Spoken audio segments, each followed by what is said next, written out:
Underdog Daily with the Badge Bros, Jon and Nez. Hope everybody had a nice holiday weekend there. Your turkey was served up right. Hopefully, we found some winnings on the platform of the people here, the Black and Yellow Dog app. This is a big week. It's a very fun week. I'm buzzing right now. I'm excited. Can't wait to see my guys down in Dallas. This is the one we've all been waiting for, the Dawg Bowl week. Nez and I, despite our best efforts, did not make our way there, but so many members of the community did. I want to give another shout out to all of them. I want to be excited on their behalf, Nez, because they are going to be competing for $1 million worth of prizes, guaranteed money, Underdog's pocket, straight to the Deposit Kingdom's pocket, down in Dallas this weekend, man. It's going to be so much fun. It's gonna be crazy, man. One thing that I'm like really looking forward to is seeing if anybody gets like mega aggro with their play styles and tries to scoop, because I mean, some of these dudes have 9 teams to play. I mean, I don't know, man. Like, what if you just YOLO ball it and you're like, what? You know what's better than winning 200,000? Like 400,000. And they try. I mean, you'd probably get beat up at the Dawg Bowl, but I think that'd be a pretty sweet way to try to play it. I'm really interested to see how it goes, man. I mean, 108 lineups in this contest.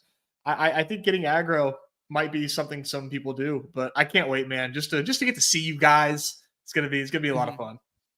Yeah, no, I'm looking forward to the social dynamic of it. I'm looking forward to seeing you and Pete in person, Numi as well, doing some content together in real time there. Maybe there's a good place to just set the lay of the land. Basically, everything is normal for you guys as viewers.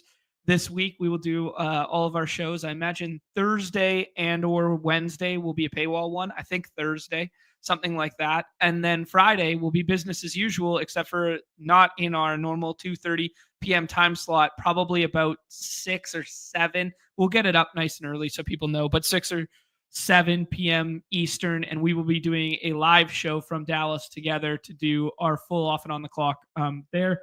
And then Pete's still going to do the cram, but we're going to do something in tandem with that on the Sunday to just kind of get people excited, share some of the people's teams, talk through the strategy. But yeah, I mean, I haven't even thought through the intricacies of the strategy there, Nez, because one player, Drap, for instance, or Chad Lee, they're both going to have access to all 9 draft boards. They're going to be a participant in every single draft. They're going to be able to dictate what happens in some of those rooms. So those guys really, the ball is really in their court. If they go, hey, I like this second rounder right now who projects better than some of the back end first rounders, and I'm just going to go out and get him every single time or something like that. Like, it's going to be a very interesting dynamic that we didn't really have last year because it was just one and done for everyone. Yeah, I'm really excited to get to see how things shake out. It's I mean, I took a look at the slate. I did one goal line stand right before we went live. Gets pretty ugly, man. It's not a pretty slate. And like last year, even though it didn't quite work out that way, where like there was a locked and loaded 101, there's a locked and loaded 101 and 102 this week for the Dawg Bowl streets, but that didn't pan out last year. It wasn't a CMC team that won last year. But man, oh man, how do you go anywhere else other than Saquon against the Panthers this week? Right. Yeah, that does feel like a very locked and loaded because there's no who else is. I mean, we're missing some of the big dogs on the slate. Literally, the big dog we're missing on the slate. So we're missing Lamar and that sort of stuff. And then we got this game that we're going to talk through here with the Monday night times Thursday night primetime Palooza. We're missing Packers and Lions from the main slate. So there takes out, there's 3 running backs at play and at least 2 premium wide receivers and some quarterback options. Yeah. So it is going to get thin in a hurry for sure. We'll talk through plenty of it. I know it's up in the lobby right now. We will do some goal line stands, maybe more goal line stands than usual on Wednesday's definitive preview show so we can get the same feel for the player pool as you're alluding to there, Nez. I'm just going to bring it up because I want to give these people their flowers one last time, just so everybody is aware. And I will share it in the chat this time. I'm sure this is shareable in the chat here. But here's the rundown of all your Dawg Bowl participants. There are 28 Dawg Bowl participants for 36 seats. Dark Sheep makes up 2 of them. Vogie Berra, Chad, aka Lee, with a bunch of numbers. You're gonna hear that a bunch this weekend. I'll try and remember his numbers. Has 3 there. The sequel, Shag Nasty, Trap, Steady, Aside For Me, Cowboys, Magikarp, Mathology, Lukey Big Shots, Best Ball Viper, A-Win, Dave times 2, A-Win times 2 as well, right? Yep. Yeah, A-Win times 2, Dave times 2, M Trapper, AO Daniel, Crash Rich, DFS King, our guy Dan, who's always hanging out in the chat, Hot Sizzos, who was on the show 2 Mondays ago, Crutches, Jewish McCaffrey, pour one out for Christian McCaffrey, Future State, Patrick Barnes YouTube, who has, I keep getting hung up on Patrick. One. Just one. He had one, and then he had another win earlier in the season, I think, for like 5 figures. So I think I'm getting those 2 tripped up. Sam Olsen, E. Coxer, Cinco Dank, and Len Keith, who was on the program, and we had a lot of fun building pick'ems with last Monday. Yeah, man, that's a loaded field. That's a lot of who's. That's a lot of red badges hanging out in one room.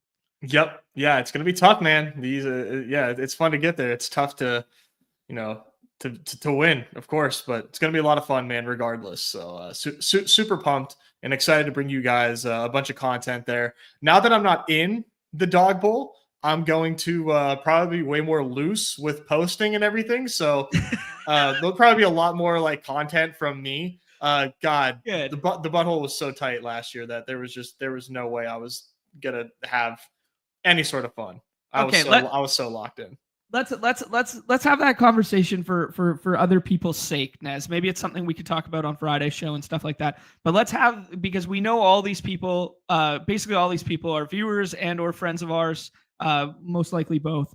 When you look at this list, knowing what you know from last year as a participant, knowing what you know this year going into it, have fun, yada yada. What would you just tell everyone, like, to enjoy their experience, how to approach it? Well, I mean, the experience itself is not hard to enjoy. I mean, you're gonna get showered with like amenities and everything, and free food, free drinks. Like that's no problem. That's no problem. I guess to be prepared, there's a fat goal line stand this week. I would definitely be getting reps in there, even though the Dawg Bowls are going to be different, probably way more weighted towards projections. But just knowing like who's available at certain pockets of the draft, I think can be really helpful. So that way you're not like panicking in your 12-person draft when you're on the clock.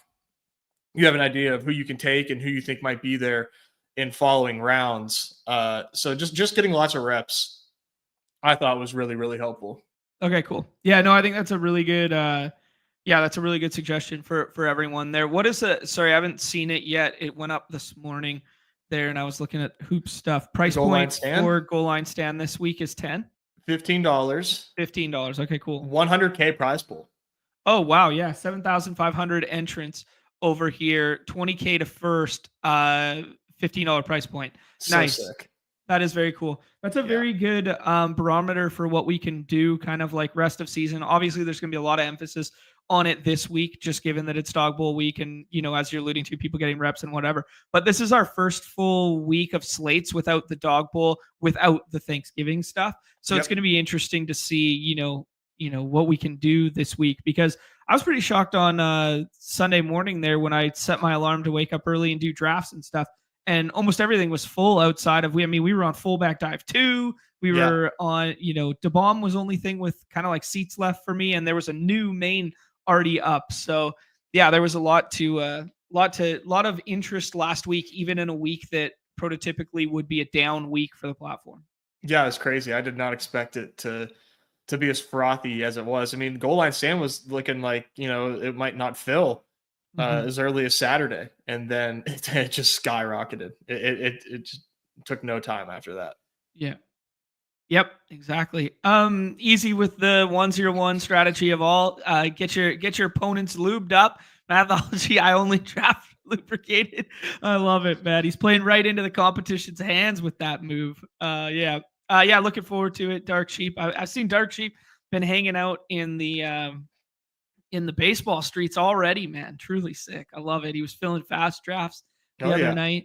Great stuff to see there. All right, Nez, anything else Dawg Bowl specific that you want to hit on and or plans scheduling for us this week? No, not that I can think of at the moment, but very excited. All right, sounds good. There you go. Here, Chad's coming in, stopping by. Biggest week of the year. You know it, buddy. Good luck. Let's let me think here. Recap from the week. A little bit of recap here. Yeah. Yeah, Sunday slate. 0 for 5 in DeBomb. Nothing new for your boy here. I got really heavy on. We can check out the exposures for your boy. Jamar Chase, 47%. Only got 51 teams in this week. Could have really used a Kyron touchdown instead of Demarcus Robinson. Little dump off there. You and I were both big victims of the Taysom injury there, which was unfortunate. Trey McBronk continues to cook, but can never find the end zone ever. Bijan and Bucky Irving were kind of the guys he needed at the running back position. Bijan, only 15% for me, and Bucky only, just under 10 for me. If Bucky Irving had played a couple snaps in overtime and or punched one in at the goal line there at the tail end of regulation, I mean, the Bucs did everything in their power to try and lose that football game. It was bad. But yeah, at the tail end there, just the way in which they handled it, and they give Rachaad White 2 at the goal line, and then anyways, I would have won. Who cares? I would have won the fullback dive too. So, but shout out to Philly East, always hanging out, Best Ball Viper, and then Earl Jess, who's got 2 in the top there. So one that I was paying attention to there, Mini Royale. No, it wasn't Mini Royale. It was Main Battle Royale that I want to give a shout out to our guy Respooked. Riley Taylor up here. Second place, had an agonizing sweat and got passed at the last minutes of overtime there by Rotosurgeon, who's a personality within said industry that you see in the Twitterverse. So shout out to him as well there. Anyways, that kind of bounced all over. Those were kind of the main ones I wanted to hit on before Badge Bros Brawl. Nez, anything that you want me to look up and or share as well? I mean, no one cares that I got 18th place in the mini royale, but you did. You did. What do you mean, man? I fucking care. Come on. Yeah, got a nice little 18th place there. There we go. Very nice, very nice. Thank you. Hold your applause. Thank you. The guy Bucky, man. Bucky's a good football player, dude. So shout out to Bucky Irving. That was helpful to help me a nice little, what is that, like minus 60% week for me on the main slate. But hey, at least it wasn't it could have been worse. It could have been worse. I've been losing a lot more thanks to the Dawg Bowl. So we'll take that. We'll take it. Very interesting team here to have 2 Arizona pass catchers and then not have Kyler and just go naked Jaden Daniels on it. Yeah, that was I was trying to do Jaden with Terry and then missed on Terry and wasn't like keeping track of my who I really had on that team. So I just I knew I wanted to get some Marv in this contest. After the coach speak came out, I was like, fucking hell, fine. I'll do it. I'll draft some Marv, even though I do not believe in what they're saying. So I still grabbed some Marv. Did you watch the full quote of it? No, I didn't. So the quote that they pulled where like, oh yeah, he's going to get some work or whatever like that. He said verbatim the exact same quote about the other rookie like 3 sentences later. Cause it was, I don't know who their other first round rookie draft pick was, but he's a defensive guy. I can't remember his name. And it was his first game. And they're like, yeah. And then he says the exact same line. So if you watch the whole like 1 minute video, he says the exact getting same him going and running, but he said he's going to get him going to run the offense through. He literally said like the exact same thing minus the run the offense through. He's like, we can't wait to get him going. We're going to get him going today. Like it was like back to back. And it was so funny that everyone harped on the Marv one and then not on the other side of the quote. It was pretty good. Fantasy, man. Yeah. Yeah. All right. Let's move on. Let's turn the page from said slate here, Nez. Wow, this B Vert was all over it, duping himself all over the place to get up here. Nice. Bucky enjoyer. Oh yeah, enjoyer of the Bucky. Who won the bomb? Let me check this bad boy out. AJ3508. All right. Great stuff. And Bash Bros Brawl. William Derma. Congrats Respect. On the goat horns. Goat horns indeed. Scrolled the F down for Terry McLaurin. Nice. High scoring wide receiver on the slate. Found it down here. Just put the two high scoring wide receivers on the slate together. Bijan, don't need Bucky in this contest because he didn't need to score that high. So Saquon will do just fine. Trey McGronk, naked Lamar. There it is. I bricked the brawl this week. I put up 20 entries, cashed 0 teams cashed. Beautiful. I was just doing like a million pairings of Hurts and AJ Brown, so that'll do it. Mm-hmm. And Taysom. But our guy, I literally put those three like at the top of my queue. And they were just like, I'm building around these three. Yeah. Just like, let me just like get as many of this trio as possible. I mean, I think Matchups Brawl is a really fun contest for game theory, especially when it comes to draft games. So sometimes I have good weeks and sometimes I don't cash anything. Love it. Speaking of good weeks here, you had a good night in hoops night the other night, allegedly. Yeah, I did. Nice, dude. I took 1, 2, 3 in the layup line, and and then had 7th place, I think, in the main that same night. It was a pool party in Malcolm Brogdon night. Okay, that's my music. That's my music. You're too busy smelling roses, man. It could have been you. What day was it? I think like Saturday. Oh yeah, I went to the wrestling on Saturday. I saw that. A little pay-per-view event. Man, I don't know, dude. I don't know. I had fun, and we was it not good, or did you get thrown out? No, I didn't get thrown out. I've behaved myself all the time, but it's better on TV, I guess. I don't know. I'm not a big wrestling guy. I think it was cool. It was fun to go to. It was really fun to go to live and like just see the dynamic. And I dapped up Jey Uso because when they came down the thing, like they came right down our aisle and we were right on the end there. So my cousin's got a good video, so I dapped up Jey Uso. So that I mean, it was kind of cool. But yeah, I don't know. I wanted some Cody Rhodes in my life, and Cody Rhodes no shows. Oh yeah, that's a bummer. I don't know. It's just typical kind of like Vancouver, where it's like you just kind of pay the most and then get the raw end of the stick in terms of production value for most things that roll through. I'm not gonna lie. So, damn, man. Yeah, that's a shame. People need to start bringing their best to Vancouver. You guys are paying a lot of money for it. Yeah, I mean, it was good. It was good. Don't get me wrong, but it wasn't that great. It was okay. We had fun. All right, Nezzy, let's jump into the hoop slate today. Or do you want to do football first?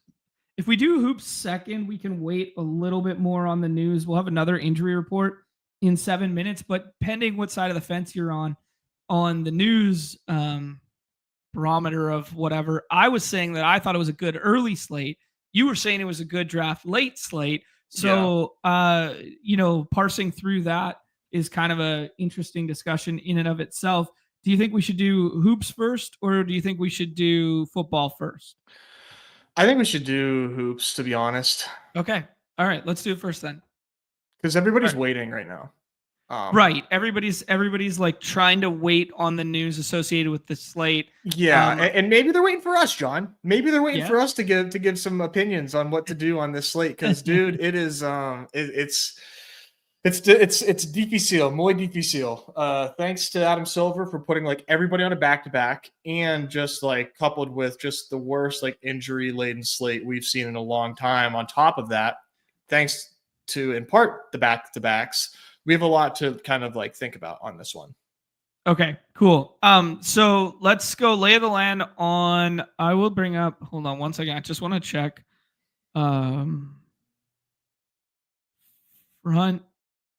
Front end cup game back-to-backs is nobody though, right?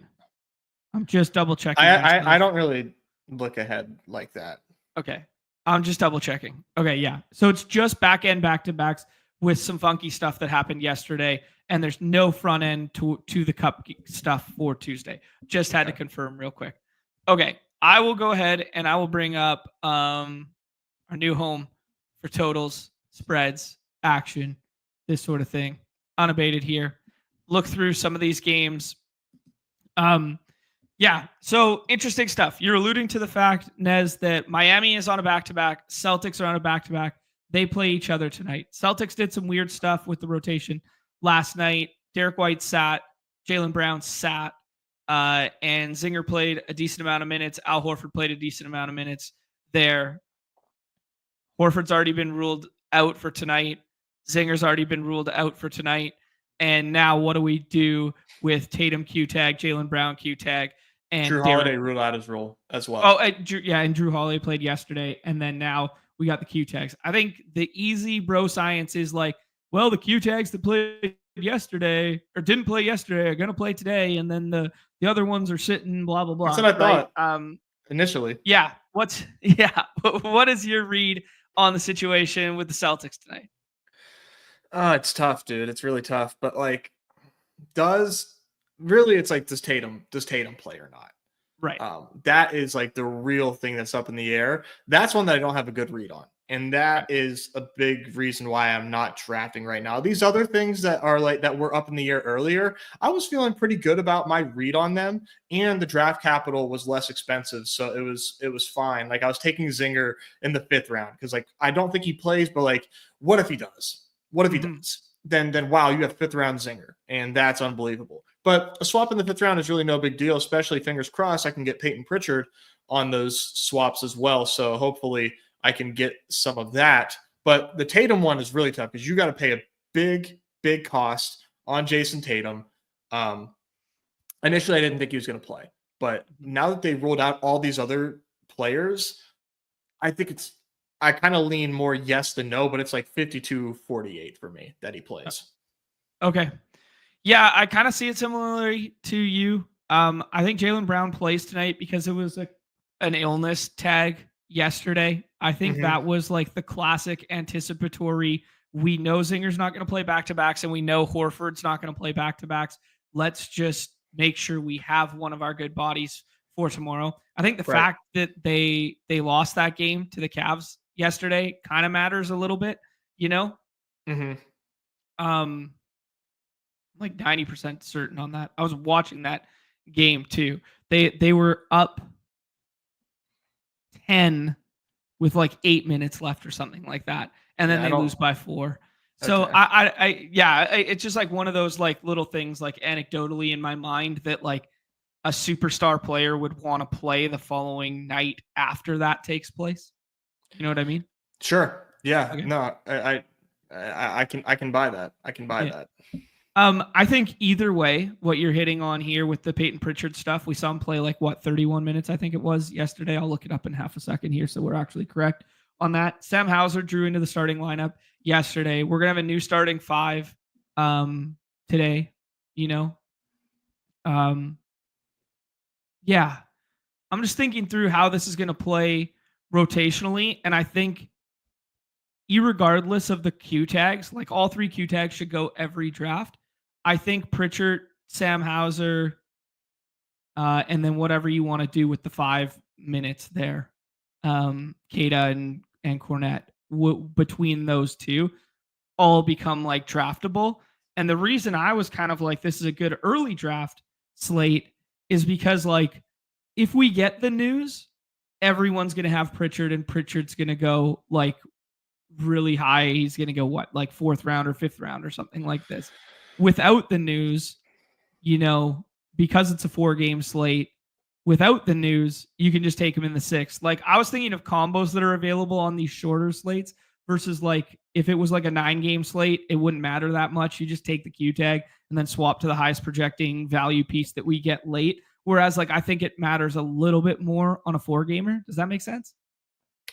Yeah. I mean, in theory, for sure. It's just I guess good luck nailing that combo because there's just so many like tripwires that you have to avoid to get these like super awesome combos that like, yeah, I sort of tried, but you know, it just didn't quite seem like I felt like my edge was just like waiting for news, and then I'll pay a premium. Like, you know what? Cool, you can have your CLV. So often in my experience, like CLV just like doesn't win you shit, man. You know, just like have the highest scoring players. So one thing that I think is that will be curious is if Peyton Pritchard, if there's a little PTSD, the last time we jammed Pritchard in the third round, he totally flopped, totally screwed everybody. Will that be in drafters' minds today, or will he be a third round pick? Right. And I mean, he's a third round pick, I don't know, man. I don't know. Right. Yeah. So here's the other wrinkle to it is, okay, we get the CLV, but is it even a good play in the slowest game on the slate, the lowest implied total, the number one pace down spot? Right. So it's like that we got to wait and balance two separate conversations right there. Okay. I think that's like a good debrief of just like macro. We can go into like, when we bring up the ADP, we can go into like if you're touching any of these other components in like the 6th round or whatever in half a second. Miami side, dude, we have, let me make sure just to see. We have injury report. Oh, Jimmy's out. Jimmy's out now. Okay. There you go. Okay. So we got that. Bam's going, middle of the 2nd round, pushed up slightly to the front end of 2nd round, to be honest. Might push even further than that. Hero in the 2nd right now probably sees like a bump there. Scary Terry kind of like back end guy right now. Any of these auxiliary heat guys that you're gonna want to get to today? I wasn't really thinking about it necessarily, other than like, the guys that we take 100% of the time in Hero and Bam. I didn't really have anybody else on my radar at the moment, but I'm gonna reevaluate that, because I know Duncan Robinson, I think, has been playing a lot. If he's been starting, serves me right. Yeah. He started and played 32. He started and played 27. When they go against like bigger bodied wings, they tend to go the defensive side of the ball and start Highsmith. That's just what I've been noticing. But now you open up another spot with Jimmy out. So I'd be interested to see if maybe Jaime Jaquez, right? Pardon me? Probably Jaime Jaquez, I think, is the only one that I would really, maybe Terry, but like Terry's just been so shitty this season. Yeah, I wonder if Terry draws into the starting lineup now, and like he's ramping up a little bit. Like he looks a little bit better in terms of like touch time and handling when they were bringing him off the bench there, and then he started shooting again. So he was basically like one of the worst shooters on planet Earth for the start of the season. Then he was hurt for a bit. Then he came back, and now he's kind of like not Terry of old yet, but he's like kind of starting to come back. I'd be very interested in Terry in the 6th round if he starts tonight. Now, everything still holds true. Slowest game on the slate, Boston defense on the other side, low total, blah, blah, blah. But I would definitely mix in a little bit of Terry, I think. Yeah, 6th round gets pretty gross, so he's definitely in consideration. Yeah. 28 minutes, 24. Wonder if we see that ramped up. He draws into the starting lineup. Competitive game finds his way to that like 30 plateau. Be interested in something like that. Nez, let's talk about Pels and Hawks here. We got probable tags on Trey, and we got probable tag on Bogdanovich. Bogdan. I fucking always do that. Malcolm Bogdanovich. Fuck, man. I do it every time too. We got probable tags on them to start here. On the other side, corresponding out tags, Jose Alvarado, Jordan Hawkins, questionable tag on BI, doubtful tag on Herb Jones, which isn't an out tag just for reference sake, but treating it as such, and then out tag on Zion. Let's just talk about this game in general, because We got a big spread on the Hawks side right now, which kind of makes me think we're probably not getting BI back just yet. But that's just reading into the total a little bit there. And then Trey Murphy hasn't played a back-to-back this year, but he's not on the injury report. So I was kind of holding my breath early, but now I think he's probably one of the better plays on the slate here. Yeah, BI is interesting because they didn't immediately roll him out. They labeled him questionable.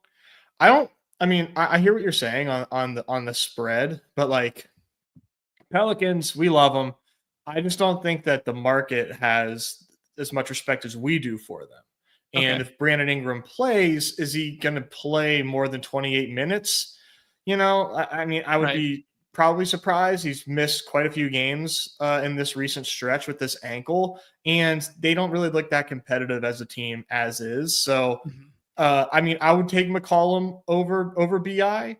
They go like right next to one another. But like, yeah, this is a game that I want a part of, and I really want Trey Murphy. You mentioned as well. So this is definitely one of the most intriguing games on the slate. Obviously, we finally get the Jalen Johnson flipping over Trae Young in ADP.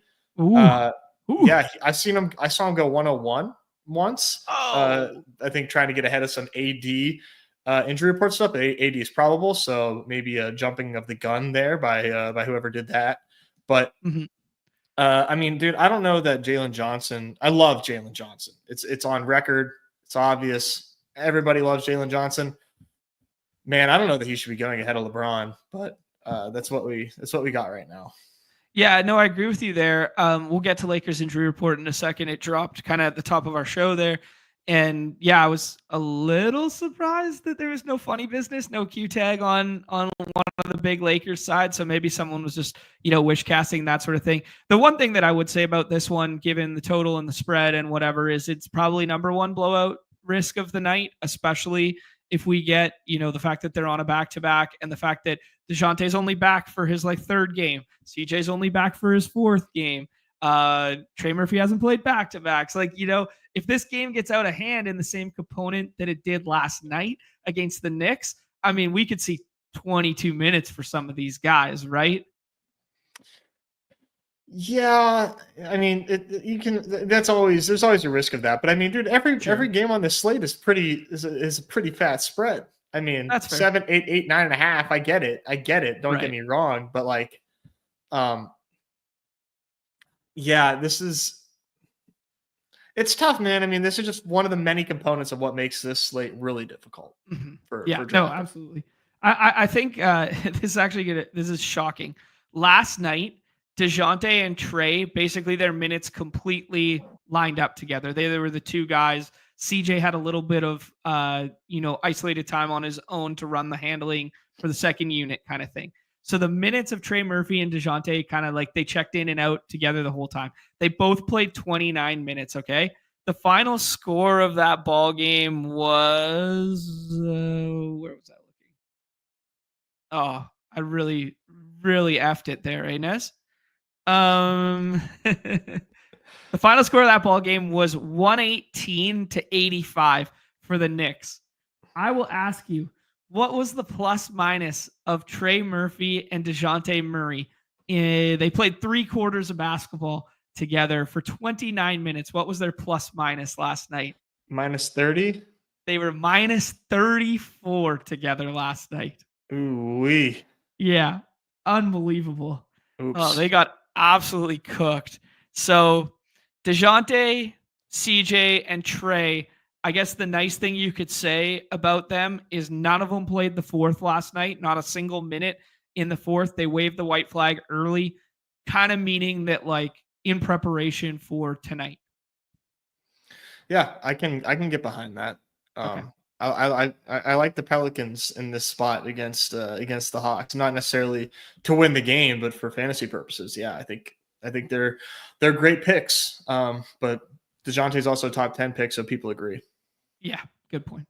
Shout out to our guy Numi, who we'll be seeing this weekend. Really looking forward to that. Gifting out 1 Badge Bros membership there to the community. Give Numi a shout out if you were the recipient of said membership.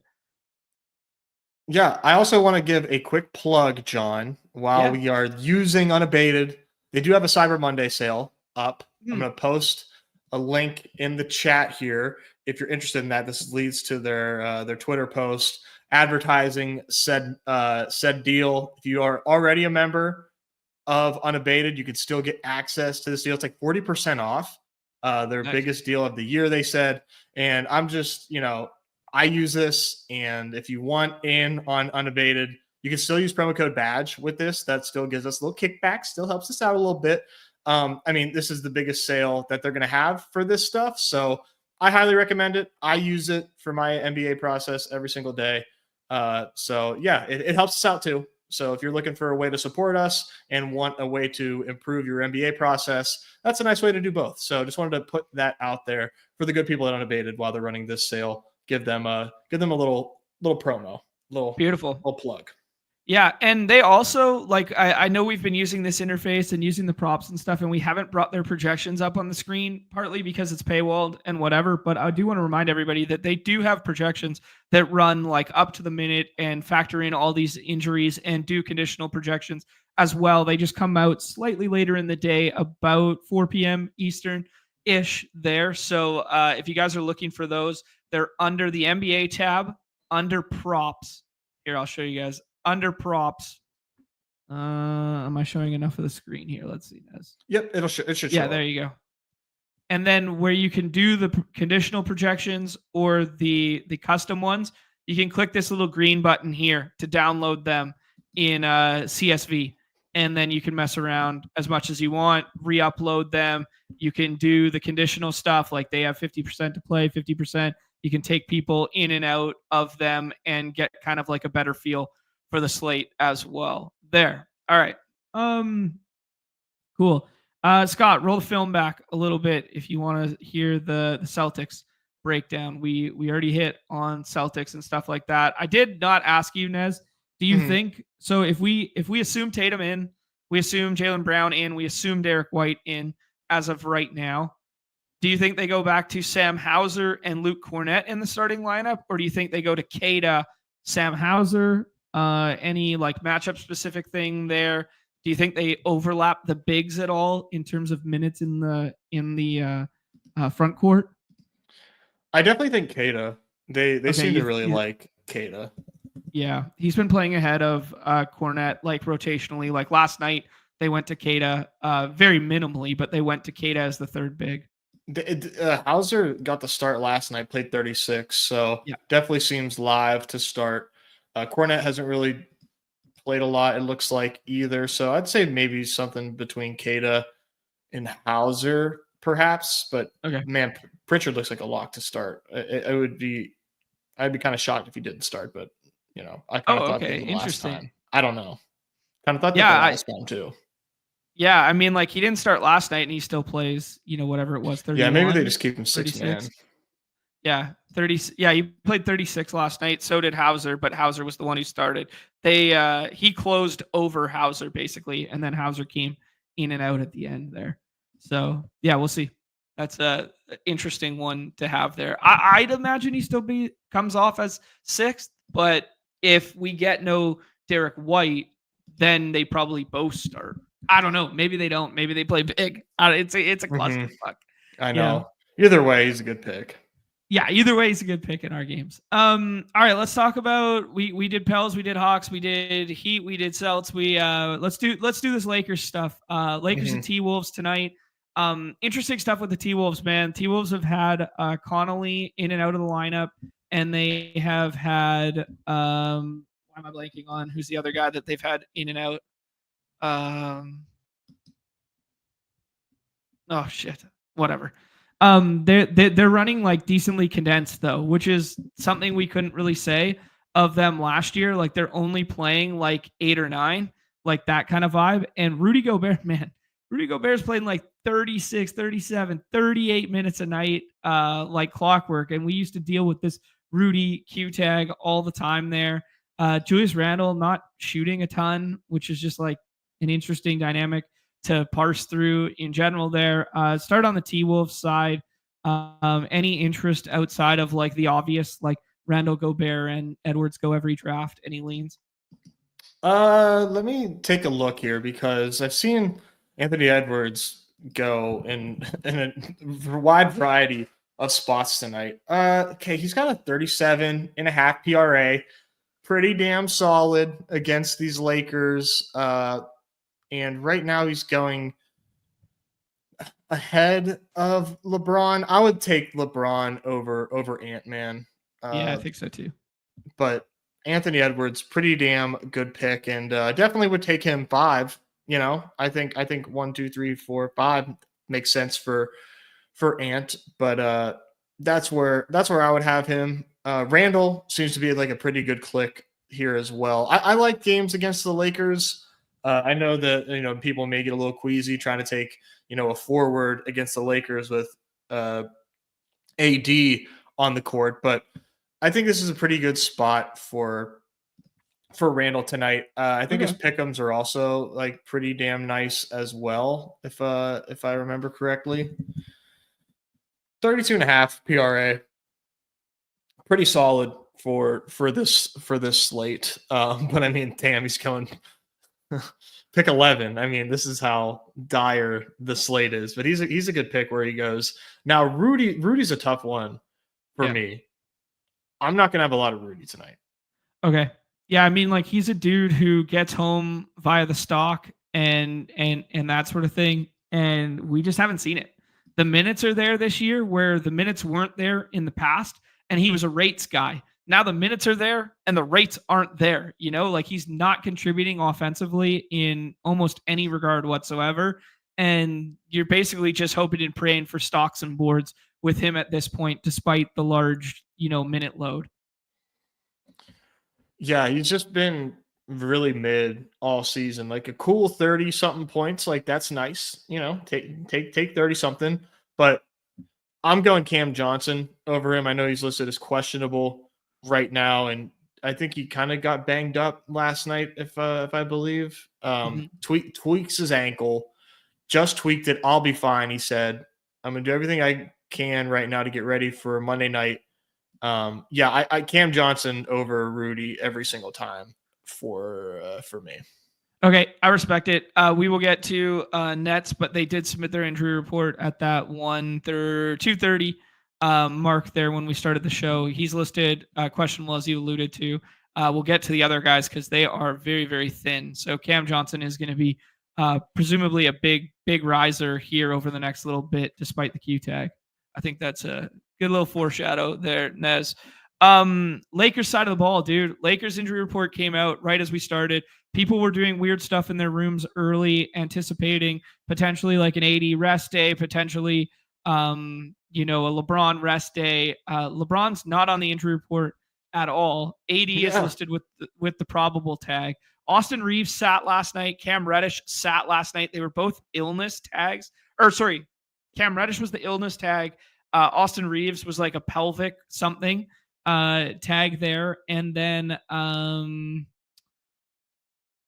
it was interesting. And then D'Lo sat with the illness last night. So D'Lo comes in as probable. In my first couple drafts there, I was taking D'Lo in the last round every time, kind of like as an anticipatory, this can break well in so many ways. He could draw back into the starting lineup.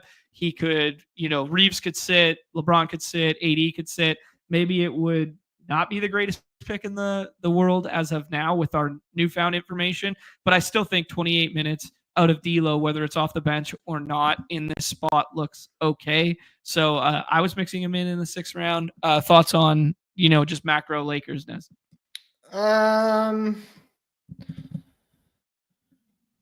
It was a little tough for me to kind of parse through these Lakers because I was not really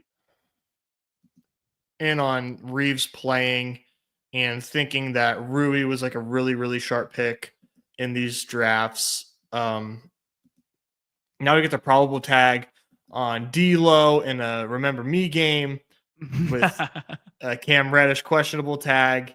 Yeah. These late Lakers, I just really didn't want a huge part of. And I'm just kind of waiting on the news on those guys before I figure out if I want to make them a part of my player pool, because right now it's just Connect for me in my player pool. It just doesn't seem like a fantastic spot, other than AD and LeBron, of course. Yeah, sure. Just doesn't seem like a great spot for these Lakers when late in drafts I can get access to players in better game environments.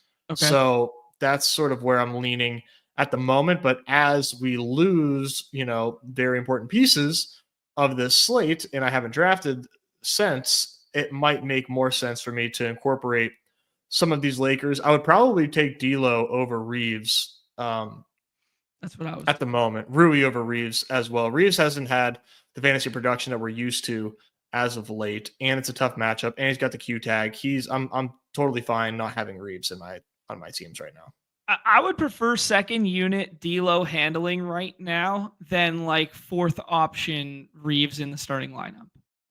Mm-hmm. Like because LeBron's doing so much of the handling right now. Like his assist rates are so beautiful. So if everybody's healthy, like if for me it's hard to get to Reeves, especially coming off of a real Q tag. Like give me D'Lo off the bench there instead. And then you also have like the suck out potential of like if Reeves sits like and why am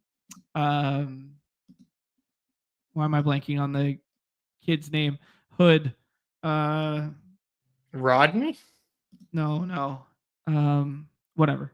It's not relevant. Like the backup point guard. Jalen Hood Schifino? Yeah, Hood Schifino and Cam and Gabe Vincent have been splitting like that backup like third handling role. So if you get no Reeves and D'Lo starts and then D'Lo stays on for second unit handling, like it could be a big D'Lo night is all I was like kind of alluding to in a long-winded way there. Yeah, I think they probably need Rui for size. And then Connect is probably just starting no matter what with this lineup right now. And if he gets hot from three, like AKA old school Clay style, like we keep making the comp because it's just pretty spot on, where it's just like he's just going to be the third option. He's going to be wide open in the corner. And if he gets them off, he gets them off. I mean, T-Wolves not the best catch and shoot matchup in the world, but if he gets hot from three, it's either 20 or 40 in terms of fantasy points that you're going to get from him. So, yeah. Yeah, I'm not like rushing to the podium for Connect, but he's a pretty good pick in the late rounds, especially now.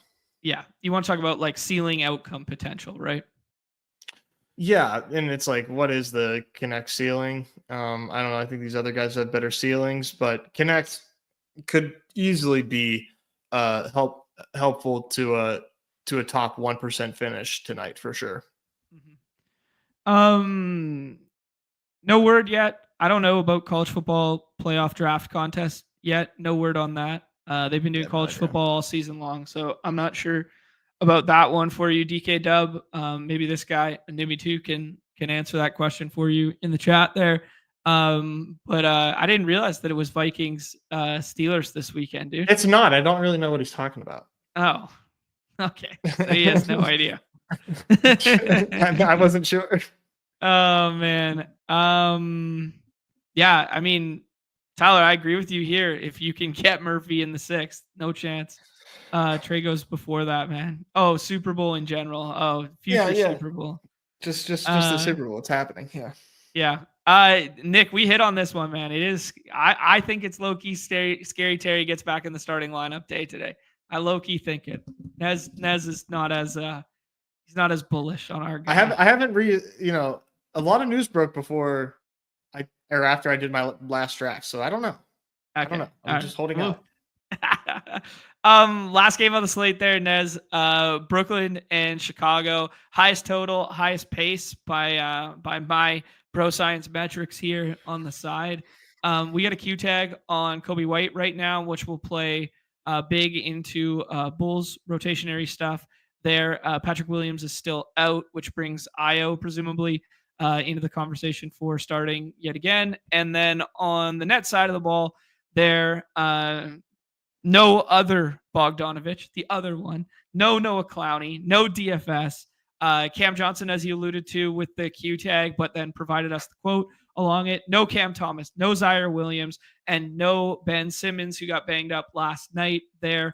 Man, Nick Claxton night? Are they finally going to take the kick gloves off this guy and let him play 30 minutes? Like, what the hell's going on? They gave him all the money in the world and they just treat him so soft, playing 21, 24 over and over again. Can we get a big Claxton night?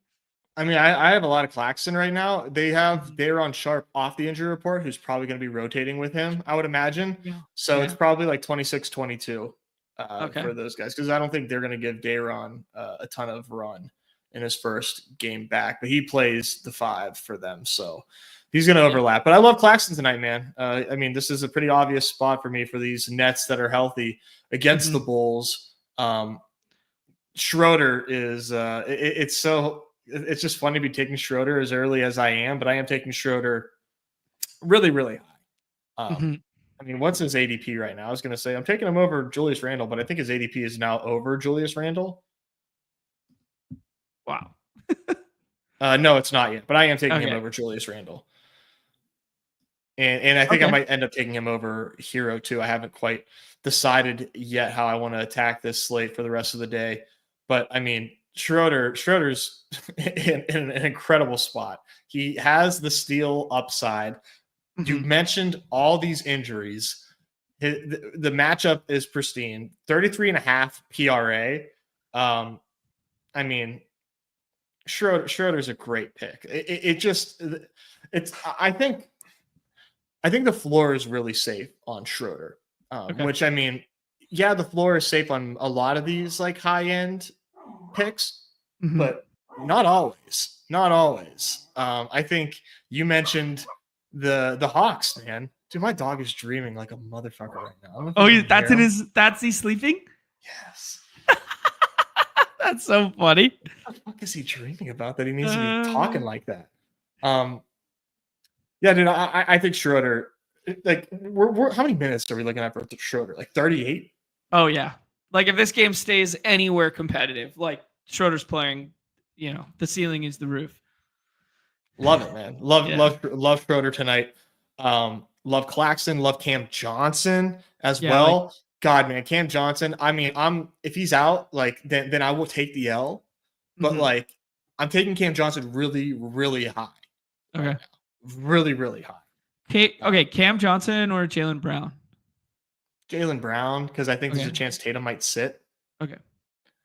But right after that is Cam Johnson right behind him for me. Yeah, because we're kind of treating Jaylen Brown in, Cam Johnson in, and then we're treating like the 60-40 on Tatum.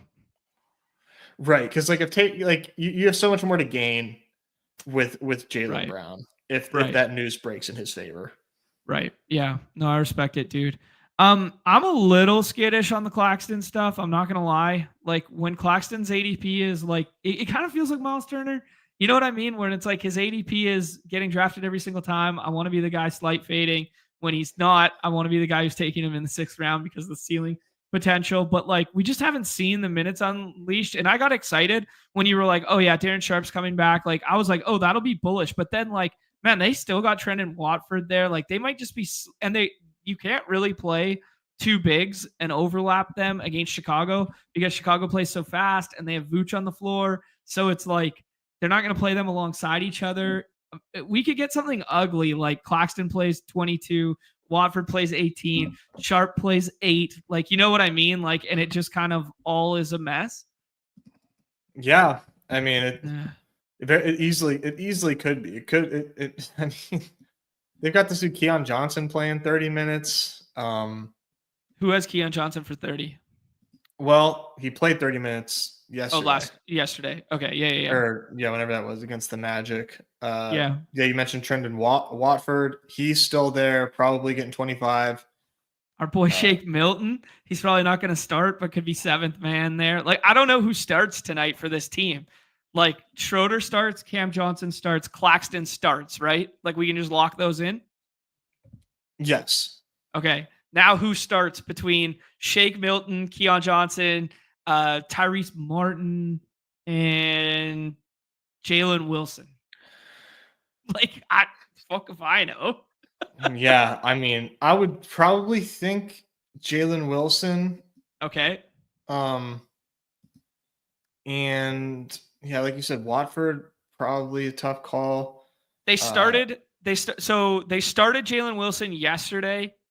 He played like the first 5-ish minutes, then had a huge bench stint, came back in middle of the second, and then had a huge bench stint there. He ended up playing 21 minutes, -5, 6 points, not really factoring into like ball dominance or anything like that. But Zaire Williams was active yesterday. Yeah, I think before we spend too much time on it, it doesn't really matter. There's only 3 guys I want to draft from here, and it's these 2 and Nick Claxton, because Day'Ron Sharpe's not in our player pool because he was, of course, out then in. So yeah, and even then, even if it was, I think that's a little too cute. Okay, that's fair. 24 minutes yesterday from Watford. Interesting. Man, Dariq Whitehead just can't even get in when they have nobody, eh? Like, people were taking him in the best ball streets, and smart people were taking him in the best ball streets that we were like streaming alongside or watching them stream, and he just can't get minutes. He's buried down here. They're going to have no bodies tonight, and he's still got a 0 projection. He played 18 seconds last night, or last time out. Good Lord. Yeah, but I guess maybe if you were to take a fourth here, who would it be? I guess let's just entertain a fourth option here, because I think it'd be Watford. Yeah. Okay. I think you want the rates of backup 5. I think you want to run the risk of leverage, or you want to run the leverage off of Claxton in the risk that he gets into foul trouble early or can't run with Vooch. At least we've seen, not minutes ceiling from him, but at least we've seen split 24s with him. Yeah, I think it's between him and Jalen Wilson, and Jalen Wilson doesn't have good box scores, but no, he just doesn't touch the ball when he's out there. Yeah. Okay. Let's hop in a draft here, unless there is anything else you want to say. No, I think we hit on, this very important,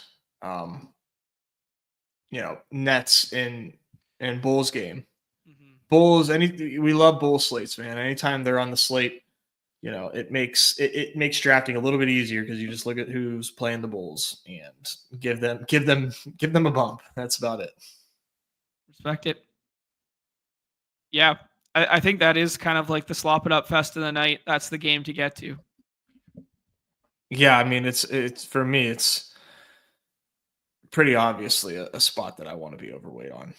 This is like undoubtedly going to be the lowest scoring slate of the season, right? You would think. How it would be shocking if it wasn't like a 280 point night. If it was anything greater than a 280 point night, that would be insane. Yeah. Might even be like way less than that. Half listing, I thought John pronounced Derek White. That'd be hilarious. So good. Wouldn't put it past me. No. Wouldn't. You've already hit your quota for today, though. So. Oh man, when we're talking about both the Boyons and the Brogdons and the Boyons and the who else do I mess up in there? Take your pick, but putting Malcolm Brogdon in with the Bogdans is hilarious. Yeah. Like, my brain doesn't work. My brain does not cross those wires. It's very funny that yours did. Wow. Your brain is this bad, Nez. We get LeBron at 5. Feels like a good click. Feels kind of like end of a tier to me. This kind of like grouping. Interesting to see Ricky, good player, pushing up Ant to 3 there. Yeah. This one feels like LeBron. Yep. Who do you take next after LeBron? Well, Trey. If Trey Young doesn't go, yeah, Trey Young. I get that the box scores aren't good and he's having a weird season. Out of principle, I'm going to take Trey Young. I would take Trey Young over Vooch, I think. I think so too. I think I rank it Trey after LeBron, and then I think I like Bam over Vooch tonight. Yeah, Bam looks really good right now. Before you make that pick, DeJounte looks really good too, but I think Bam makes the most sense, right? Mm-hmm. without Jimmy there, gets a really big bump to his projection. Yeah, I respect that for sure. I guess one thing we didn't talk about, DeJounte, good UW boy there with the revenge game narrative in Atlanta. Yeah. The prove it that, hey, I wasn't the reason we sucked the last couple of years. Even though Atlanta's rolling right now, but yeah. No, that's what I mean. Yeah, it's like, yeah, prove that I wasn't the reason we sucked in the past, and now you're good without me. It's not looking good for my guy DeJounte, but it was always a weird fit with Trey, like 2 ball handlers, 2 ball dominant guys like that. I mean, all Trey's value in the world is James Harden-esque, where it's like, we run everything through you. He has to be a high usage guy to be valuable. Now, yeah, it was a really goofy fit to begin with. You're right. Yeah. Now, do we need Trey shooting it from the logo every 7th possession? No, you don't need that aspect of Trey. But okay, we have the BI decision. We have the Dyson Daniels decision. I think Dyson Daniels' ADP is a little high, but if you want to talk about revenge game narrative there, we could play CJ McCollum, Pell's narrative. We could start scrolling. What do you like? This is a tough one. I think you go CJ, man. Go CJ. It's fine. I don't think BI plays basketball tonight. And I think if he does, he doesn't play enough minutes to like matter in the 3rd round. Yeah, that's I mean, can't blame you for taking that stance. I mean, it's doesn't look good for BI to play. Like you said, the spread isn't necessarily in his favor, but the minutes restriction it's just like this. That's such a shitty pocket of the draft. Oh yeah, that's a big time tier break, and it doesn't quite stand out as what's obvious. Well, that's why when we get some news here, it's really going to shift this portion of the draft, and certain combos aren't going to be available anymore. Like Derek White's not going to fall to the 4th. If we get the in and we get Tatum out, he becomes like 10th overall or 11th overall. Like, you know what I mean? Yeah. So, Derek White then. I mean, yeah, we could do White for like ceiling outcome in that potential. He hasn't played in 2 games there. Josh Giddey also feels fine here, especially if we get no Kobe White. I don't know. We didn't really talk if you have a lean on the Kobe White scenario, but Giddey will be a guy who obviously gets a boost without Kobe White. Yeah, I don't have like a good lean right now on the Kobe White stuff. He played last game, but like didn't really do much, if I'm seeing that correctly. So I just don't have like a good lean on that. His props though looked pretty decent. Like for where he goes right now, he goes like damn near undrafted. Mm-hmm. Kobe White's been playing through something for a while now. Yeah, I think that's pretty apparent. Yeah. This is where it gets fun, man. We didn't talk about the 5s on Atlanta at all. Do you like the matchup for the 5s there? We didn't talk about our guy Misi as well. If we want to start mixing him in the 6th, what do you like? I like Misi. Okay. Yeah, I think Misi can definitely get clicked in the 6th. Mm-hmm. There's your Trey Murphy in the 4th, kind of like where he belongs. Someone in the chat alluded to him potentially in the 6th with him in Connect. 0% chance as the day goes on, maybe earlier in the day. Mm-hmm. There goes Misi there. Capella. I really do think you could choose your own adventure anywhere here. Yeah. I would lobby for D'Angelo Russell or Connect here alongside LeBron. Yeah, let's go Russell. Okay. I tend to agree, man. I think I like the Russell spot more than the Connect spot. Mm-hmm. Even if he comes off the bench. Yeah. Yeah. It's going to stink if like we get like full health Lakers out of nowhere. And it's like, oh, well, that kind of hurts the thesis big time. But if we don't, then you're looking good. I've been taking Naz Reid back here too. Okay. Yeah. Potential 6th man of the year, Naz Reid. His minutes kind of ticked up in the absence of like some other guys. Man, Dante DiVincenzo has played some really bad basketball this year. Yeah, real bad. Naz Reid goes there. I don't really want to do 3 Lakers and like take Connect or something. I would lobby for Terry Rozier here. Yeah. It's Terry. Okay. I think there's a non-zero chance he starts tonight. I think Keita's a fine pick too. I think there's a chance he starts. Sam Hauser, I think there's a chance he starts as well. If that game plays to the spread with Atlanta and the Pels, I think Ricochet in the last round, you could do worse where he gets a little extended run. Big fan of Ricochet in this spot. Yeah, I like that. Hopefully he doesn't have to deal with Trey Murphy. Interesting nugget in the chat here from Dawg Bowl participant Dan, saying that DeJounte didn't work in Atlanta because he decided to stop playing defense. That checks out. That's a cultural thing. Yeah, it was just a weird fit. Likewise, Best Ball Viper, looking forward to it. GM, Brett Boy, what's going on there? Nez, you're a puck guy? You're back in the streets, the model? 4-game slate, man. I had to put in some ranks and fire away. Yesterday? This morning. Oh, this morning. Nice, dude. That one's gone. Damn it. It was LeBron, Bam, Terry Rozier, D'Angelo Russell, Derek White, and someone else who's going to put up lots of fantasy points. CJ McCollum. Thank you. There we go. Woke up the hamster up. You got the spinning. The hamster spinning in the model there. Nez, let's do one more draft. I think we got to do one more draft. We spent so much time on hoops. To only do one draft would be bad. Yeah, let's try to do another. Yeah. And then I think we rapid fire the primetime Palooza slate, and then we do a pick 'em that is either hoops and or NFL tonight. Yeah, for sure. Okay. Got to.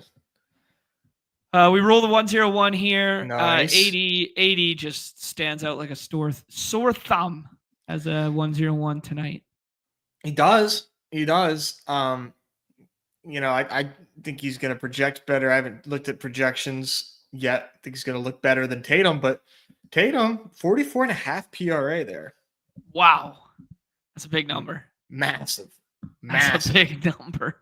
Yeah. I mean, so he kind of has a case, but nobody's doing it. Nobody's doing it. Huh. Makes you think. I don't know. I'm just a messenger. I'm not. Oh, wait. I am being told I am here to give advice, but it's not something I would do. But just, I think it makes him a pretty obvious 102.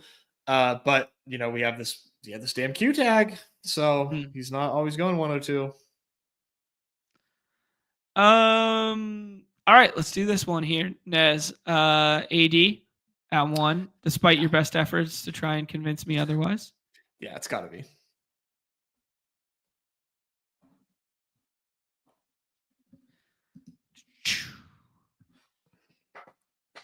All right. Where do you think the biggest potential CLV lies on this slate? Probably Jaylen Brown. Yeah. On the Tatum news and on the Derek White news. Yeah. If Tatum's out, Jaylen Brown goes 6, 7, maybe even 5. Yeah. And that's pretty big. Just relative to draft capital, that's huge. What do you think about 4-game game stacking, teammate pairing, that sort of thing? Yeah, I think it's good. I don't actively seek it out, but I definitely am not caring about how many teammates I have on one team today, for sure. Okay. Yeah. Interesting. There's the Matt Skull doing the DeJounte at 7 there, over the Vooch, over the Bam tier. Yeah. Schroeder at 10 now. Yeah. People are seeing what you're seeing, Nez. I mean, I can't blame them. It's a pretty flat tier, so you can really kind of do what you want, but I definitely want Schroeder more than most. Jaylen Brown pushes up to 11 there. I think Hero is one of these picks for me for sure. The minutes have been so nice and the handling so good without Jimmy out there. Yeah. I know it's not a good matchup and it's a low total, but 36, 38, 39 the game before that. He had a 41 in there when Jimmy was out previously. And then Randall looks like a tier break to me, but I would hear you out on anything here. No, I think it's Randall. Yeah. The only other player I could probably make I don't like I love Cam Johnson, but it's that's tough to leapfrog him. I would only do that if I was running super hot on AD and I just wanted to get like a strange combination and Sure, then yeah. throw Cam Johnson in there. But Hero and Randall are the picks for me. But whoa, this guy is really doing his own thing, huh? Trey Murphy the third. Dude, he's gonna project so well. I mean, maybe not Sure. third well, but like I don't think it's crazy, to be honest. I took a lot of Trey Murphy yesterday's slate. Big fan of Trey Murphy. I don't know Now that I would take VI him over plays. Zach LaVine. Yeah, that's true. Especially are we gonna take the Q text? Go ahead, sorry. any Jaime Jaquez in the last round? I just added him to my player pool. Yeah, I'm gonna start taking him in the 6th. Okay. Any chance he starts tonight? I think so. Let me see what the projected lineup is. Yeah, maybe not. Hero, Rozier. They got Haywood over Jaquez, but I think Jaquez gets 30 minutes tonight. Yeah, 30. That's a lot. You should definitely be taking him if you think he gets 30 tonight. I think he can. Yeah. No Jimmy. He's kind of a pretty 1-to-1 replacement. I would vote for Peyton Pritchard to be one of these picks here, and then I would hear you out on anyone else. I think Claxton probably feels the safest, but what do you like? Yeah, I've been doing Claxton here, but let's do Peyton Pritchard. We got two, though. We got two. Facts. Yeah, and then I would do Claxton. Okay. It does feel the safest. Maybe on non-AD teams you could spin a narrative. Yeah. Let's see. Claxton. He's bane of my existence making the I know, man. decision. I get it. It's such a tough. Yeah. But he has a chance to play 30 tonight. I mean, I don't know. Yeah. I don't think he will because they just never do. But he does have the chance, and it's the Bulls, man. Claxton against the Bulls is just one of those spots you just don't really overthink. Right. Yeah. Pace up spot. Bad defensive 5 on the other end. A guy that he can rebound over. I mean, not just a bad defensive 5 on the other end, like the literal worst. Right. Yeah. So if there's ever a chance for Claxton to show off those offensive skills, it's tonight. Respect it, bro. Absolutely. Okay, let's see here. Jaime Jaquez played 19 last night. Terry came off the bench and played 28. Larson's still like part of the rotation, 18 minutes. We did see that one like 36-minute game out of nowhere, 32-minute game for him out of nowhere. If Terry's not going right, I could see something like that. Alec Burks had a big game mixed in once upon a time, but then goes 6 minutes last night. I think they need Highsmith for the defense tonight, for the wing defense. They need the size. Yeah. It's going to be an interesting decision. Do they still start Duncan Robinson and then put Terry Rozier in the starting lineup tonight? I think that's... Yeah, I don't know. Terry and I'm a Jaime Jaquez slappy, and I feel like he just like replaces Jimmy so well. Like he's just he's like a little clone of Jimmy as far as like what they do in my eyes. Mm-hmm.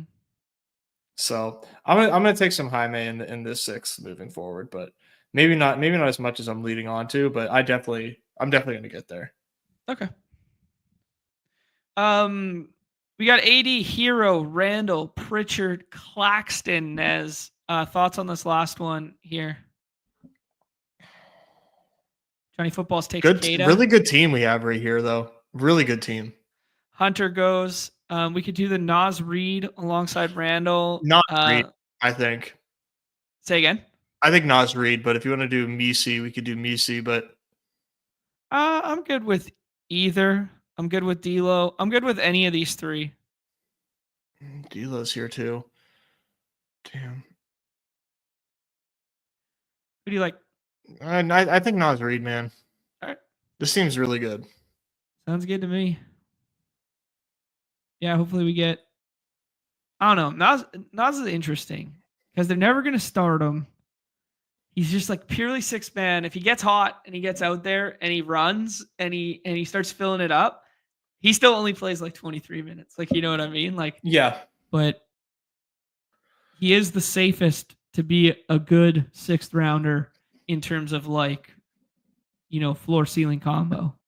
I just like the matchup for him too against the Lakers. I think he's gonna see some decent minutes. But yeah, I mean it's tough, man. It's tough. Who else are we debating there? D'Angelo Russell, Eves, Misi. I love Misi. Yeah. Don't have Pick'ems up for Misi yet, so kind of hard to go about figuring out if he was the right pick or not. But hopefully that didn't screw us.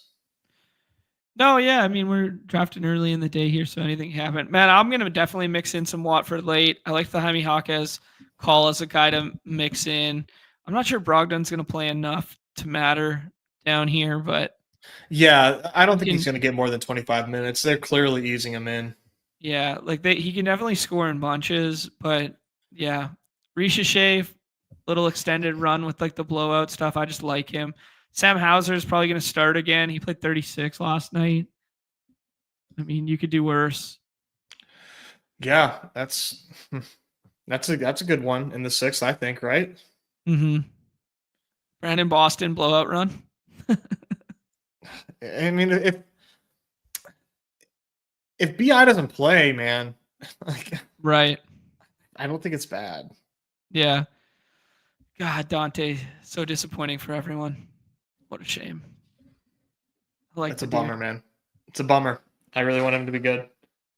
All right. Decent team there. AD, Hero, Randall, Pritchard, Claxton, and Naz Reid. Nick in the chat alluding to if everybody sits, Peyton Pritchard time. I mean, even if everybody doesn't sit, Peyton Pritchard time.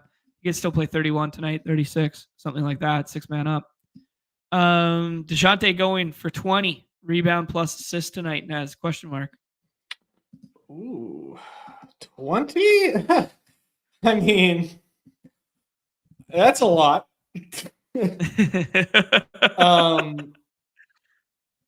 Perhaps. What can you get on that? I mean, dude, you can 16 and a half on Underdog is 4.5x. I mean, sure, man. 20 seems like a lot. Get rich tonight. Looking at the unabated lobbies for some of the stuff, their projections and that sort of thing. Shoot. They're showing Jalen Wilson hires right now for things. Points plus assists, points, like that sort of stuff. They think he starts for Brooklyn tonight. But these are conditional and market-based, so not the unabated stuff yet. But some of the stuff they're showing small edges on right now, 9% edges, is Jalen Wilson hires on Underdog. Makes sense. It makes sense. Really good spot. Probably a lot of minutes. Mm-hmm. Worth taking a shot on. Their hires on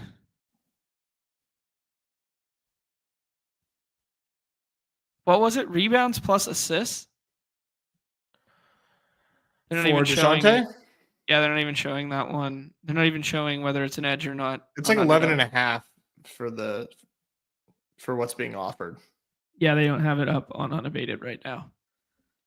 Most of their stuff on DeJounte is showing big negative edges, as in he's projected correctly by Underdog right now. Makes sense. All right, Nez. Let's talk about the football slate tonight here. There is a 10-point difference in the spreads between these two ball games, despite one of them being short week, Thursday night, yada yada. I got a couple nuggets courtesy of Underdog's own JJ Zacharyson that we could talk through here. Romeo Dobbs Q tag, but he practiced today, which kind of indicates that the concussion protocol is pushing in the right direction. there. Denver defense has been solid. I will go back to, just realized I'm sharing right here. 41 total in Denver tonight. Denver home favorites, 6.5 points there. And then the Packers Lions make up the other game on Thursday night there in the Dome. Lions are 3.5. Big divisional implications there. We've talked about how tight that division is between Minnesota, the Packers, and the Lions. Packers are going to need a win here to stay kind of in contention with that for the division. 51 total in that. So 10 points different in the total, and the spread is closer in the Lions game than in the Broncos versus Browns game tonight. I have not looked at the weather tonight in Denver. It is that time of year where we start thinking about these sort of things. Look no further than last night and or the Browns game on last Thursday night.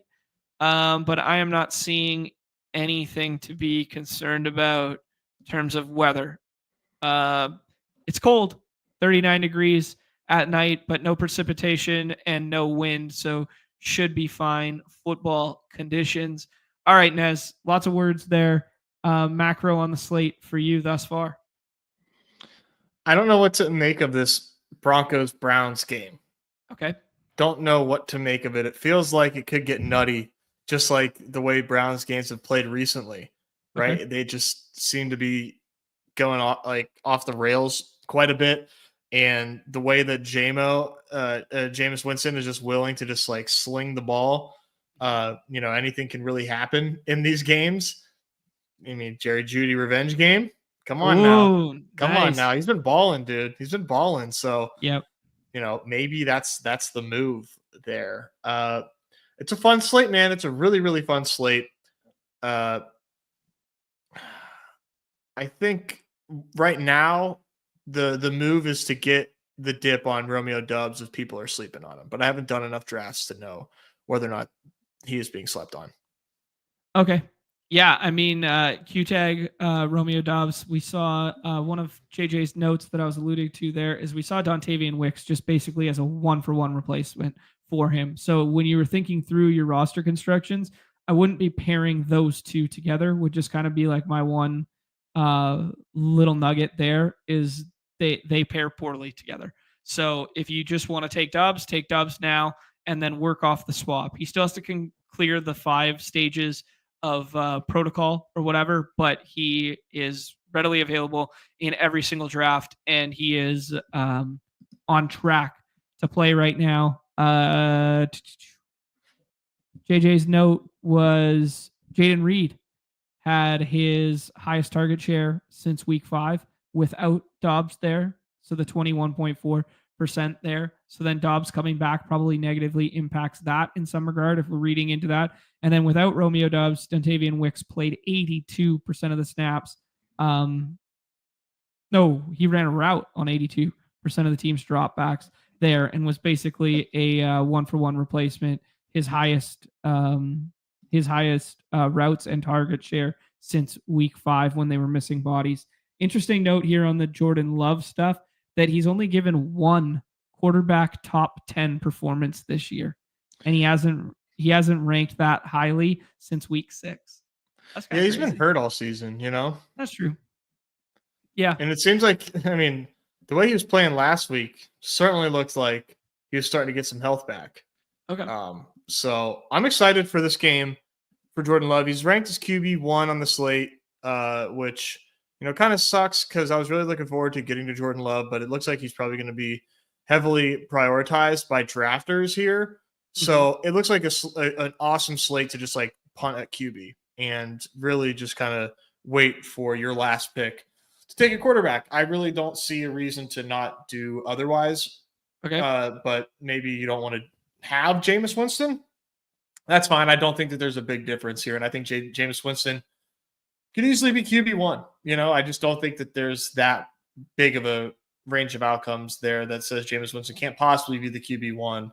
So punt QB slate seems very obvious, but Jordan Love, by far my favorite QB on the slate though here. Detroit gets ahead so often in these games that like these other teams, we just saw it with the Bears, where teams are forced to throw against them because the Lions are up. Mm-hmm. Jordan Love looking healthy in a dome. Love the spot, man. Love the spot. But depending on how early he goes, man, I'm not going to have a lot of Jordan Love. Okay. No, I respect that in a big way there. Do you have a favorite out of the next 3 tier, or it's just kind of get who you get and stack? I mean, I think I probably like it how they have it. Okay. I mean, I like Bo Nix. It's hard not to like Bo Nix right now. So I'd draft it how they have it. Okay. But it's interesting. It's not a huge priority for me. It's interesting that so much of like what we've said about Bo Nix in the past in terms of his floor ceiling combo is via the run game, and he has not been running in the last like 4 weeks. And he's still been putting up fantasy scores. Like, good player, dude. Yeah. Just a good player. Let's talk about the running back position. I thought it was very interesting this week that the David Montgomery Q tag existed all week because of the shoulder and that sort of thing. And then he comes out of the Q tag and he has his highest, he first of all, he outsnaps Jahmyr Gibbs at his same position for the first time since week 9. And that was a game in which Jahmyr Gibbs got banged up, I believe. So that was interesting. And then David Montgomery, 70% of all the running back touches went his direction on the Thanksgiving slate there. I just found it as an interesting usage note that he's coming off of the Q tag, and yet it was his highest shares week of the year. Yeah. How about that? Well, my theory is soft benching after the fumble. Yeah. I mean, I don't know. Very well could be, but I just think that I don't know. They win games without him, and they think they're just kind of keeping him in bubble wrap a little bit. Gibbs, that is. Mm-hmm. Yeah, I can see that. Interesting stuff this week with Gibbs. Where did you see the coach speak stuff where he shared? Yeah, how about top that? Secret information. So I don't know. I'm just playing a little double doghouse narrative here as to why David Montgomery anecdotally could be a better play than Jahmyr Gibbs on this slate.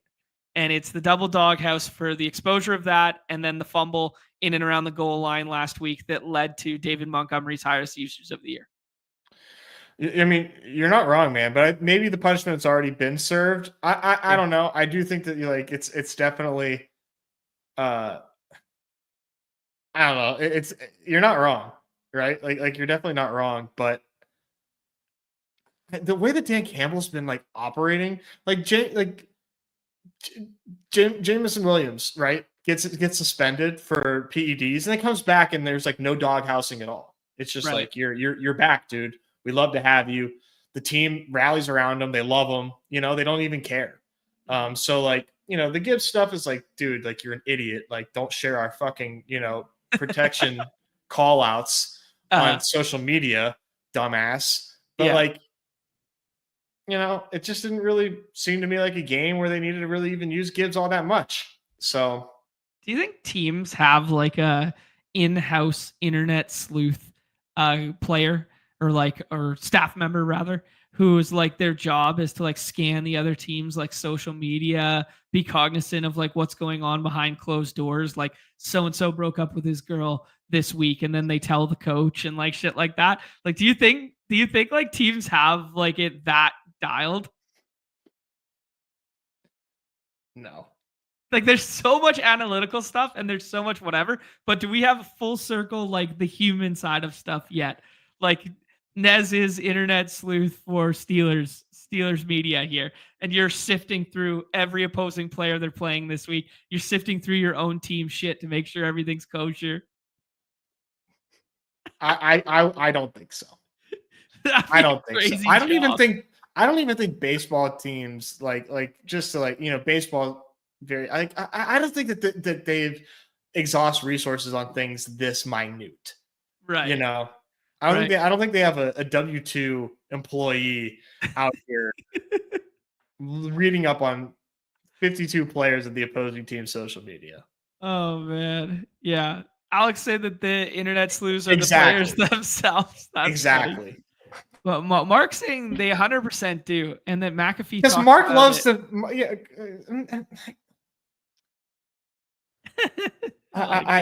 Mark loves to play into this shit. And McAfee, I don't fucking. McAfee has some of the best jobs on planet Earth. Yeah. Can you imagine just traveling around? I'd be so down to be McAfee. That'd be the sickest gig ever. Just McAfee's traveling around, getting people like hyped up for college game day, like just getting kids. Just gets to be for college game day. Yeah, right. And then he goes and he does Monday Night Raw, just like screaming at the top of his lungs, jumping on tables like he's so excited and shit like that. Like it's a pretty great gig. He just gets to be a hype man for the world, like every day of the week. Yeah, it's a fun gig. Yeah. Okay, let's talk about I think there's kind of like that top 3 there. We kind of talked through the Detroit stuff. If you guys want to fuck around, find out like that. Do you like Jacobs more than the Detroit guys this week? Man, I don't know that I like him more than those guys, but I like him a lot, man. Right. Probably equally, I guess. Jacobs has been so awesome this season. This is such a tough spot against Detroit. No one loves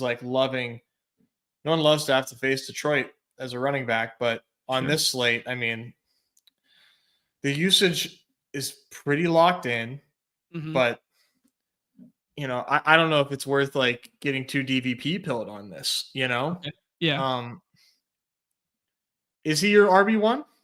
I think so. Yeah. I just think because I know the clarity associated with them getting to the goal line that it's going to be him.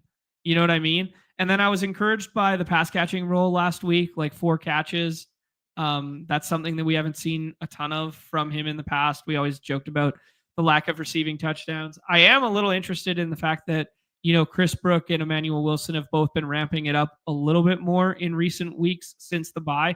And Chris Brooks actually has kind of taken the lead over Emmanuel Wilson in a little bit of regard there. But I do just think it's so solid that when they get down to the goal line, of all the running backs on this slate, I can pinpoint goal line usage is going to be Jacobs and goal line usage is going to be Chubb. You know, like those are the 2 that I look at on this slate. And when we're only dealing with 2 games and the biggest separator could be 6 points from one isolated touchdown, I think it's Jacobs for me. My dog's going nuts. Yeah, you're good. I think Nick Chubb is kind of like a little bit in a tier of his own. Next up, it's interesting, the Javonte Williams stuff. Like we saw it return with this 9 attempts. He goes 59 yards. He's really efficient. He scores the touchdown. He has the 4 catches, and then boom, straight back to irrelevancy in a good matchup against Vegas there. So I think, you know, Denver is going to be an interesting one to parse through. I think if you're looking for like your one dart throw flex running back, you just take a stand on one of the 3 Denver guys, and you probably don't want to get overweight Javonte just in general. But I think it's kind of like a core 4, and then we talk about like the next grouping, right? Yeah, like it'd be so nice if Denver had a consistent running back that we could trust for fantasy, but they don't. Right. They've been so annoying for us that I need to honestly like take a look at last week because I've just been ignoring them because I haven't really had to make the decision. But now you kind of do on this slate, so need to take a deep dive there on that. But last week they saw Jaleel McLaughlin come back to relevancy over Audric Estime, and it had been flipped the previous 2 weeks. And then they kind of went back to what they were like 4 weeks ago. Now is some of that game script. It was a tighter game. There was a little bit of trailing in there, but like, you know, with some of that baked into this, I don't know. But yeah, I just think the solidness of these top 4 at like their ability to score touchdowns is like what stands out to me right now. And then the next ones are kind of all just dart throws, right? Yeah, it makes you want to prioritize a running back, right? A little bit. Yeah, a little bit. But ADP or lack thereof projection is kind of doing it for you in some regard. Do you have anything that you want to say about some of these back end guys that would stand out to you that you'd want to get over on potentially? Audric Estime did have 1 red zone opportunity last week. yeah, I talked about the Chris Brooks usage. Anything here? No. Okay. No, it's not. You don't want to be picking back there. You're not winning any money back there. All right, sounds good. Amon-Ra, St. Brown. We've talked so much about the touchdown streak and all that sort of thing. He goes back-to-back games without a touchdown, but he keeps getting these 7 targets, winning over the middle of the field. I do think it was interesting on the Sam Laporta second touchdown, question mark, maybe it was the first one, that Amon-Ra St. Brown was wide open as well, and Goff's eyes just happened to go Laporta's direction opposed to Amon-Ra's. So just throwing it out there. But like these top, I think Amon-Ra stands out as like number one. I'm a little bit concerned about, Jayden Reed manufactured usage, obviously had the 2 touchdowns and that sort of thing. I'm a little concerned about Romeo Doubs coming back and like the potential impact on him. The Sutton role has been amazing. So I do kind of rank it as like a 1A, 2A. I'm not going to give him 1B. I'm not going to give Sutton 1B on this slate. But something like that, and then we start having the conversation with everybody else. Do you see it similarly, Nez? I mean, yeah, Amon-Ra's like no question the wide receiver 1 here. Okay. You can't really, you can't go anywhere else other than Amon-Ra wide receiver 1. Sure. Yeah. What about Reed versus Sutton? Do you have a lean there? I think Sutton, man. Sutton's been balling. Big fan of Jayden Reed, but it's a little bit more fragile from the Jayden Reed projection standpoint. Sutton's been balling. So Sutton, for me, very clearly wide receiver 2. And then after this is where you can kind of mix and match, I think. The touchdown equity of Sutton just looks so nice. Like their red zone opportunities this year, he has 18 of 37 of them. And the next closest wide receiver has 6. It's like when they get to the red zone, they are hunting Courtland Sutton opportunities. And when you don't have a running back to choose from, Javonte leads the clubhouse there, but like you're not really sure which one they're going to turn to at any given time. Just like where touchdowns matter so much on our site, it feels really strong that like Sutton's going to get a look in the red zone, right? Yeah, I mean, Sutton's been awesome. Like it's just, no matter how you slice it, he's wide receiver 2 here.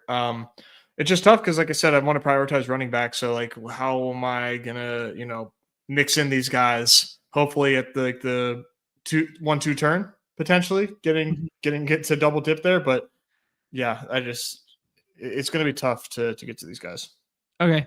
You alluded to the Jerry Jeudy narrative there. We've kind of seen like Cleveland bounce all over the place in recent memory with the Jeudy role, the Cedric Tillman role, and then it was like 3 weeks of Cedric Tillman balling the F out. Then all of a sudden it was Jeudy balling the F out. Now there is no Cedric Tillman. Does that impact your love for Jerry Jeudy in any regard? Like just knowing that he's going against tough corner, tough defense, and a team that knows him so well. And now there's no Cedric Tillman to take away, some pressure from him, like that sort of thing. Does that worry you at all? Or is it just like, oh no, this is wheels up Jerry Jeudy spot?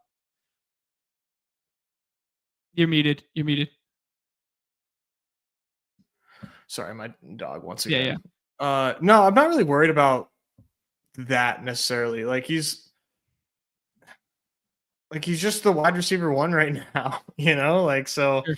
I'm not really thinking about the Patrick Surtain stuff, not thinking about that. It's just he's the wide receiver 1, like by far right now in Cleveland. And you look at the last 4 games, 8, 11, 10, and 6 targets. Mm-hmm. Air yards have been there. End zone targets, 2 in week 9, but so maybe some positive regression coming his way as well. 14, 26, 14, 12 in PPR scoring. Like, I think Jerry Jeudy's who you want in Cleveland right now.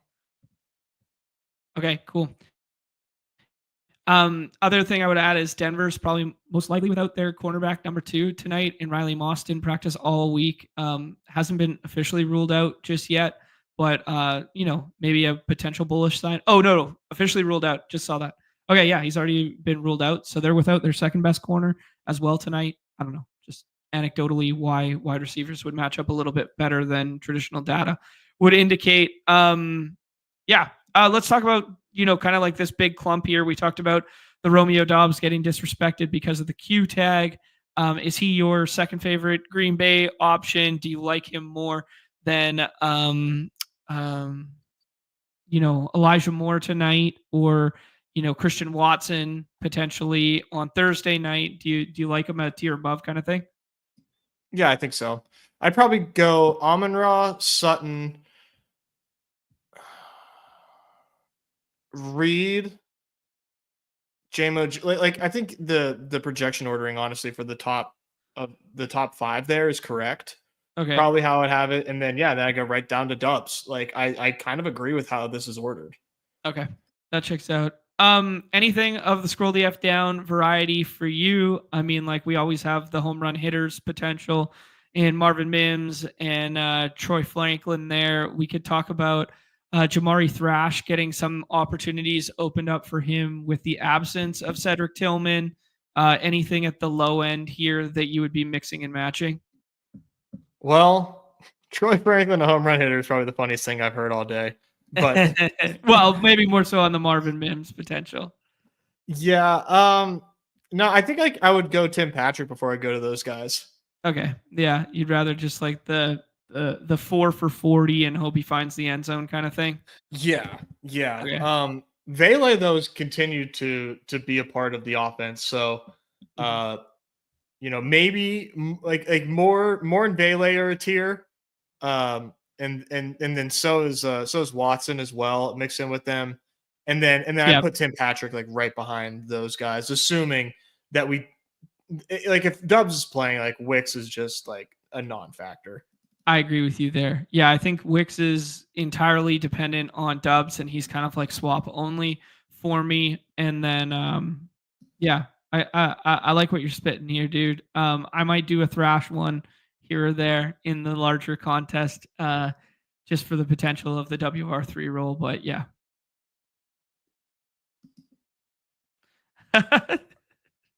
Troy Franklin's Joey Gallo without the home runs. Absolutely. It's the same thesis as Marvin Mims last year. It's like it's MVS all over again. If he gets one target, at least it's going to be 30 air yards and maybe it scores more points than just 6. Whereas some of these other guys are pure red zone target only kind of types. Let's talk about tight end, Nez. I think there's kind of 3 that you don't want to get caught without one of them. That's how it would look like on paper. Though the Jordan Atkins role was pretty decent last week, and no Tillman this week, obviously, as I alluded to. So potentially maybe opens up a couple opportunities more for him, or 2 tight end sets. Laporta with 2 touchdowns. He's kind of come to life in the last recent weeks. Are we buying it? Are we in on this 6 target role here, or do you like Njoku over it? I know I like Njoku more than Laporta. Yeah, people are going to chase that Laporta box score, but man, that's the dumbest game, man, to get those like 2 air yards on those touchdowns. Like, okay, man, sure. Yeah. No, dude, this is tough. I really don't want to be left without one of these 3. I kind of agree, man. I think there's a reason to prioritize tight end on this slate a little bit, and that pains me to say. Yeah, like running back and tight end, maybe it limits your ceiling, but I don't really want to push my $10 on being left with the team without one of these 3 tight ends or one of those top 4 running backs. I just think that you are so not live to win money without them. Like you just you. I mean, maybe you'll min cash. Maybe. Yeah. But you're just there's not winning ceiling first without one of these 7 players. Yeah. Being the 3 tight ends and the top 4 running backs. Okay. If you had to pinpoint one scroll the F down potential at the tight end position, or you get caught by someone else pushing them or doing double tight end in your room or something like that, whom would you pinpoint? Jesus Christ. I'll say 2 things. Denver has not used the tight end in the red zone, if at all, kind of deal. Troutman's outsnapped them for dating back to week 7. There was a Kroll flippening for a couple weeks there, and now it's been Troutman ever since, dating back. I mean, he's just such a Sean Payton guy, dating back to the New Orleans days there. But they've had 7 opportunities all tight ends on their roster, 7 opportunities in the red zone all year. Like, wow. Like that's. I mean, I would venture to guess that Sam Laporta's had 7 opportunities himself in the last 3 weeks. He's had 5 in the last 3 weeks. Wow. So like, yeah. Yeah, no, I don't want a Denver tight end. It would be Akins. Yeah. And then maybe like Brock Wright. I don't know. I mean, you're at least you get leverage, you know? Yeah. That's certainly true. No, I agree with you in going like the Brock Wright direction instead of like trying to pinpoint a I mean, Brock Wright has had more yards than Sam Laporta in each of the last 3 weeks. Well, Laporta didn't play in week 11. So each of the last 2 weeks, Laporta's found the end zone. But yeah, it's just interesting. Devin Davis dropping by, gifting out 1 membership to the community. If you were the recipient of that, let them know what's up. Yeah. Thank you, Devin. Thank you for doing so. Yeah, I think it's Akins as the last one there. But yeah, let's rip a draft or 2 here, and then let's do a pick 'em and call it a show here, Nez. Real life responsibilities are calling us. Roses are calling us. Roses. Too many roses this weekend. I gotta keep it tight here. I gotta play hockey the next couple nights. I gotta take care of myself. We got a big weekend ahead of us. Dawg Bowl. Can't be losing the voice at the Dawg Bowl, bro. Not like last year. I lost the voice at the Dawg Bowl last year screaming. I got excited for the people. I'm not gonna lie.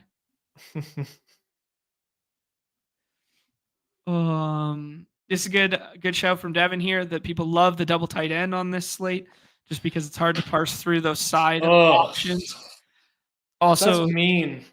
Yeah. So he said he did 20 last night, ended up with 2 Jordan Akins and 2 Brock Wright shares. I like this call. Hold on. Elijah Moore week. I like that call. Might be. Very well could be. Here you go. Do you guys take either Lions running back over Amon-Ra because the RB falls off so hard? I would. I like my first pick is a running back on this slate. Like no matter what, my first pick is a running back. Right. So yeah, that would mean over Amon-Ra for me. If I could pinpoint the combo that wins on this slate, it's 2nd round David Montgomery, right? Yeah, like, I mean, the fact that he's down there. Pick 6 David Montgomery, you know? Yeah, or like a 2-3 turn Nick Chubb. Yeah. Potentially. Yeah, I like that. Should we take Gibbs here? Or should we take Amon-Ra and see what it looks like? Oh, God, dude. I think you just go Gibbs. Okay. We're not scared about the soft benching. Not around here. Sonic going to get his rings back or whatever. Which one's he? Sonic or Tails? Yeah, he's Sonic. Is it Tails, the other one? Tails is technically his sidekick, but Knuckles is who they call Montgomery because it fits better. They're saying J-Mo is Tails. Oh, okay. Tails he hasn't accepted that yet, but that's what they're saying. There's David Montgomery, Sutton. Amon-Ra goes at 3 there. Yeah, those Amon-Ra plus David Montgomery combos. Those will be the ones, I think. Yeah, he's trying to figure out if he should take Nick Chubb or not. Yeah.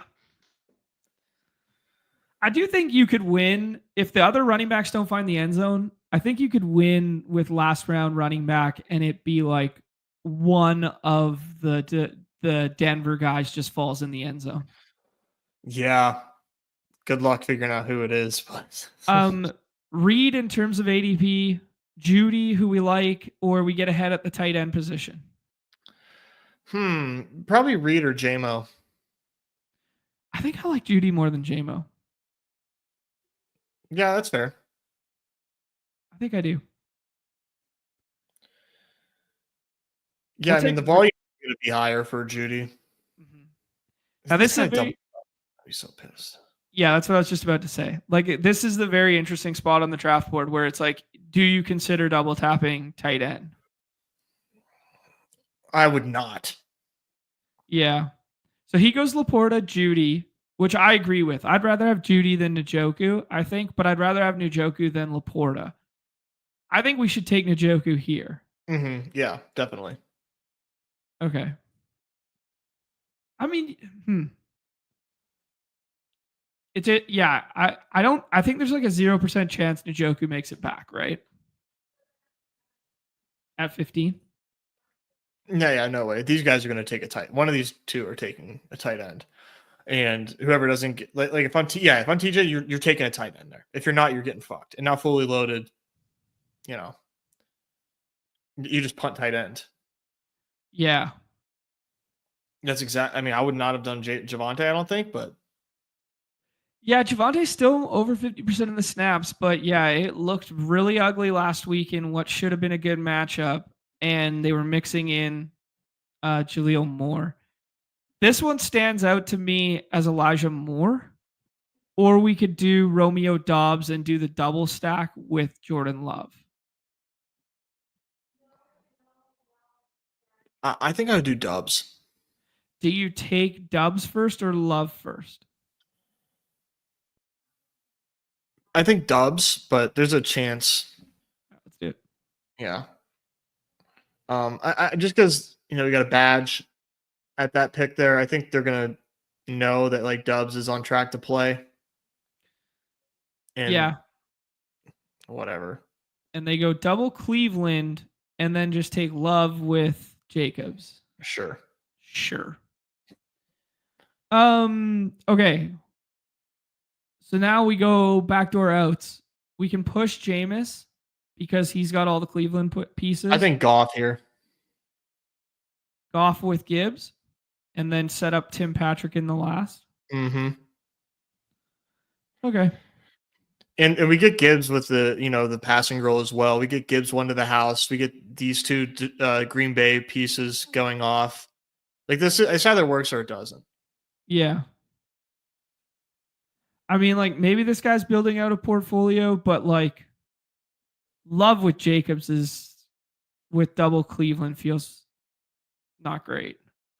But if he gets Christian Watson to fall to 24, I mean, if Christian Watson fell to us, I would take him over Tim Patrick, I think, and just like triple up on Green Bay and then just play the game environment with Goff. But Watson doesn't make it back.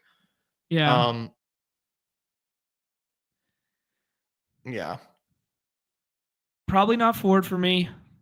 I think Tim Patrick. What do you think? Tim Patrick has the stack option. He scores the touchdown. He gives us the 11 fantasy points we need.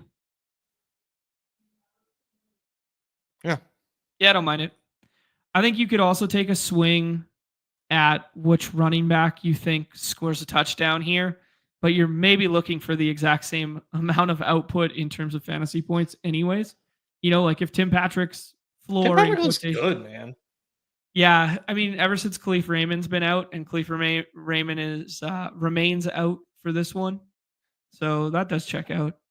Tim Patrick's I'm gonna just read it out loud here. The snaps here, or the routes rather. Yeah. Let's see here.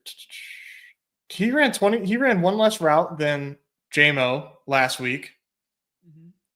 Allen Robinson ran 4 routes. Nice. Lest we forget. But like that's it. It's Amon-Ra, it's JMO, it's Tim Patrick. As far as targets per route run, 20% for Amon-Ra, 26% for JMO, 12% for Tim Patrick. So a little bit of sacrificial X there. But a 15 ADOT, that's the highest on the team.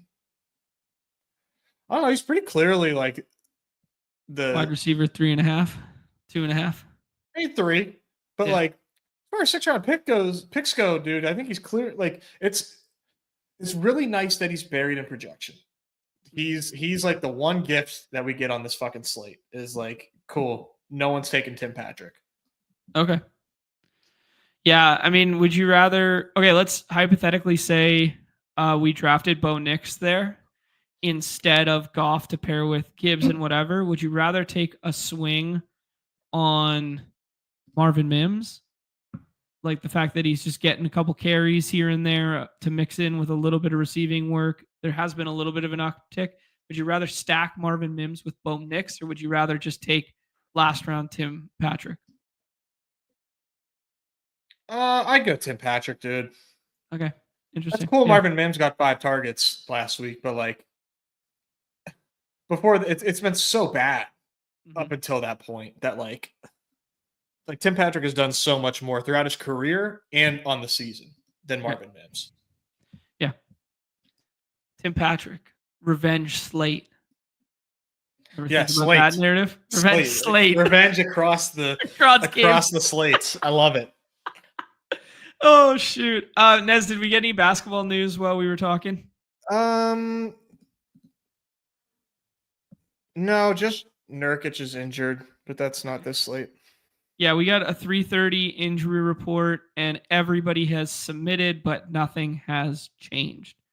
Rob Dillingham, who was playing some backup to the backup, is questionable tonight for the T-Wolves. That's the only other additional nugget by the looks of it.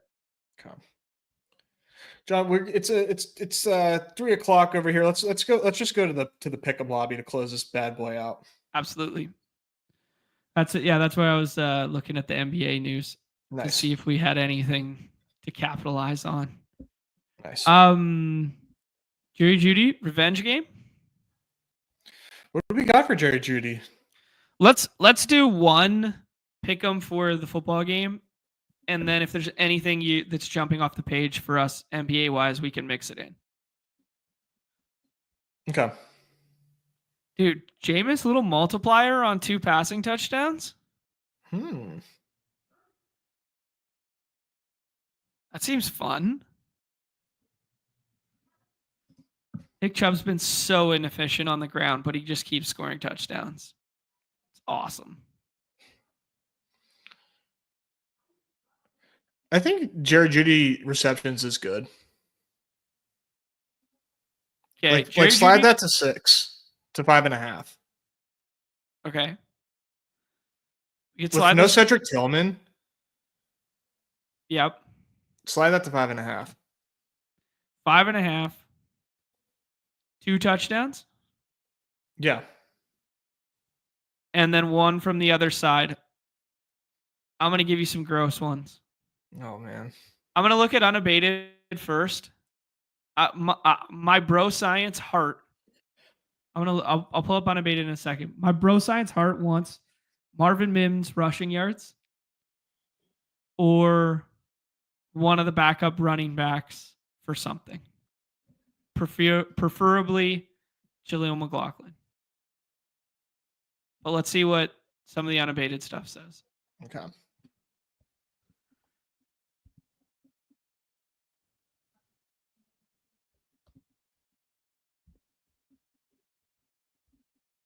What is going on here?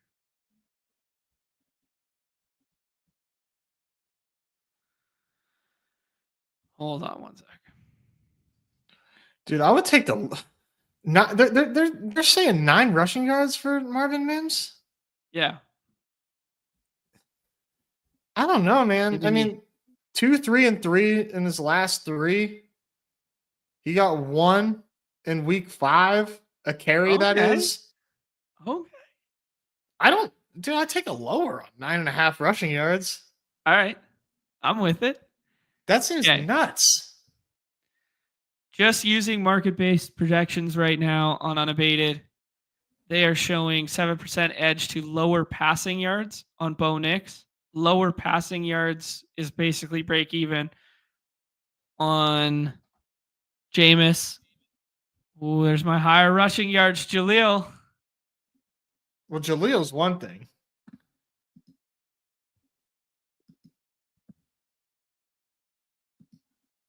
They're not even sick enough to give me Marvin Mims. I'm seeing elsewhere Marvin Mims at 9.5 as well. That's crazy. Damn. We don't have a good enough projection market-wise. We'd have to upload our own projections here to figure it out. Okay. Jameis touchdowns, Jerry Jeudy receptions, correlates a little bit. And then which is your favorite between the Broncos running backs or the Marvin Mims lower? Those are my only options. That's Why? it. What do you like to add? What would you? What if we do like the good players on Denver? Like what if we look at Bo Nix, Cortland Sutton? I don't know. We're not allowed to look at those guys. Well, Unabated's telling us that the Bo Nix lower on passing yards is the strongest edge. So we just add that one in. How fun? That's no fun. Exactly.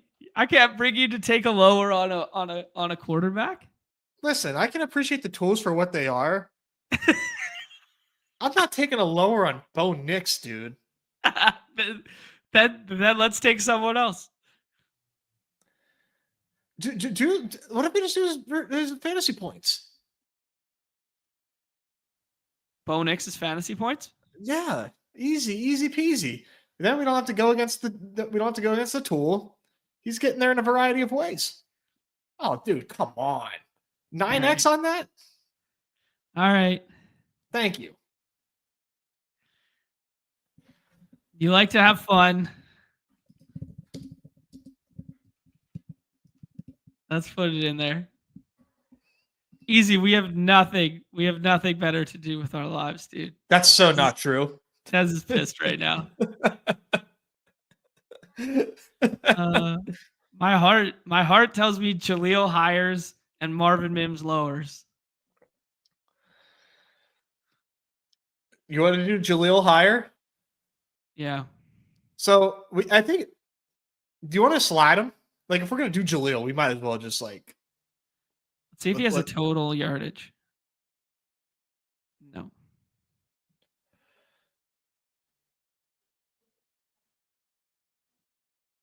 Like, what about like 30? Just an easy 30. It scares me that it's rushing and not rushing plus receiving. That one I might want to wait on. Let's see here. I mean, dude, he didn't even do it. He carried the ball 7 times against Vegas. No one target. Like, he's not this receiving back that we think. That's true. You're right. But you like Javonte as the receiving. He has gone higher than 29.5 rushing yards 4 times. 4 times this season. Would you believe it? And we're getting 1.5x, and he just carried the ball 7 times? I like it. And Javonte's dust? Yeah. All right. Now what are we doing?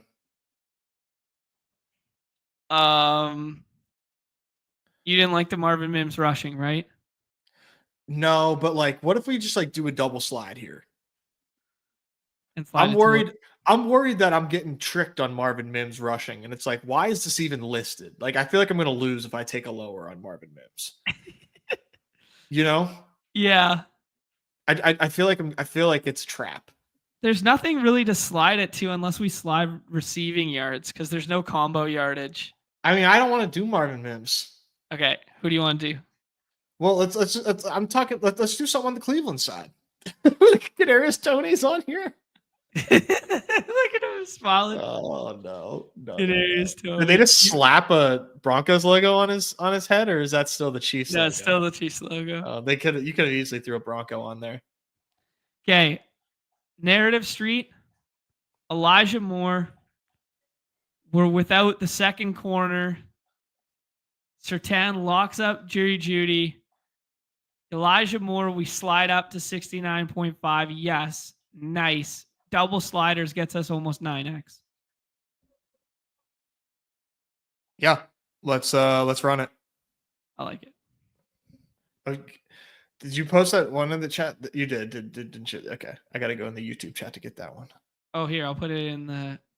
I got the first one. This one can go private chat. Okay. Oh, shit, I lost the link. God damn it. Jon. Live. Pick 'em. I can still share it, I think. We'll cancel it, and then we'll reshare it. That was bad. It's okay. Okay.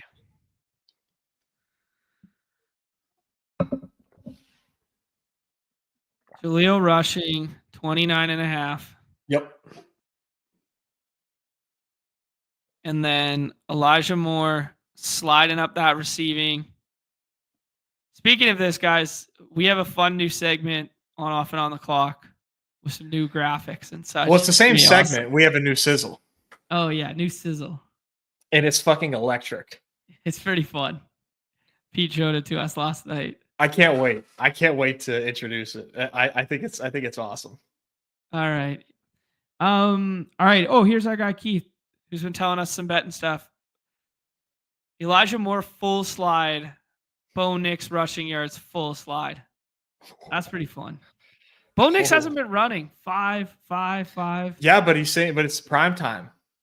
Ooh, primetime Bo Nix runs different. That's what he's telling us. Bo knows ball. What is the max Bo Nix slide on rushing yards? Rushing? 69.5? Dude, this is going to max out the fucking multiplier. You won't even be able to do this. And then a max Elijah Moore slide. That's wild. Okay, I'm in. Last one, no matter what. Where it maxes the multiplier for me. I can't go past 100x. I need to get it to. Where did the rushing go? You might have to refresh. They were just like, nah, these guys are getting too crafty out here. New me. We're seeing through the matrix. Okay. Rushing yards. Bo Nix just takes off and houses one. 69er. And then I did Elijah Moore 6.5 receptions. And that's a 60x. Feels like the life is entering my veins. He said receptions. Oh, receptions. Yeah. We're switching it up. Okay. 7.5. The 7.5 maxed it out for me. I can't go past 100x. So I did. I mean, you're bleeding EV. You're bleeding EV here. We're doing it. Okay. We're doing it. All right. It was only 60 whatever when you did 6. Yeah. Yeah, dude. I'm getting that 100, dude. Can't catch me slipping. Jesus Christ. I just got a little news nugget across my desk here. Should we share it? A final tease for the people, and we'll call it a show here. Don't do just. I wouldn't do the ETA. That would probably get a slap on the wrist. Okay. Keep your eyes peeled on the lobbies this afternoon. Allegedly, biggest playoff best ball contest we've ever seen on the platform. Allegedly. Someone tell Davis. Didn't hear it here first. Tell your friends, tell your families to get on the Black and Yellow Underdog app and be ready for it to drop at an undisclosed time in the future today.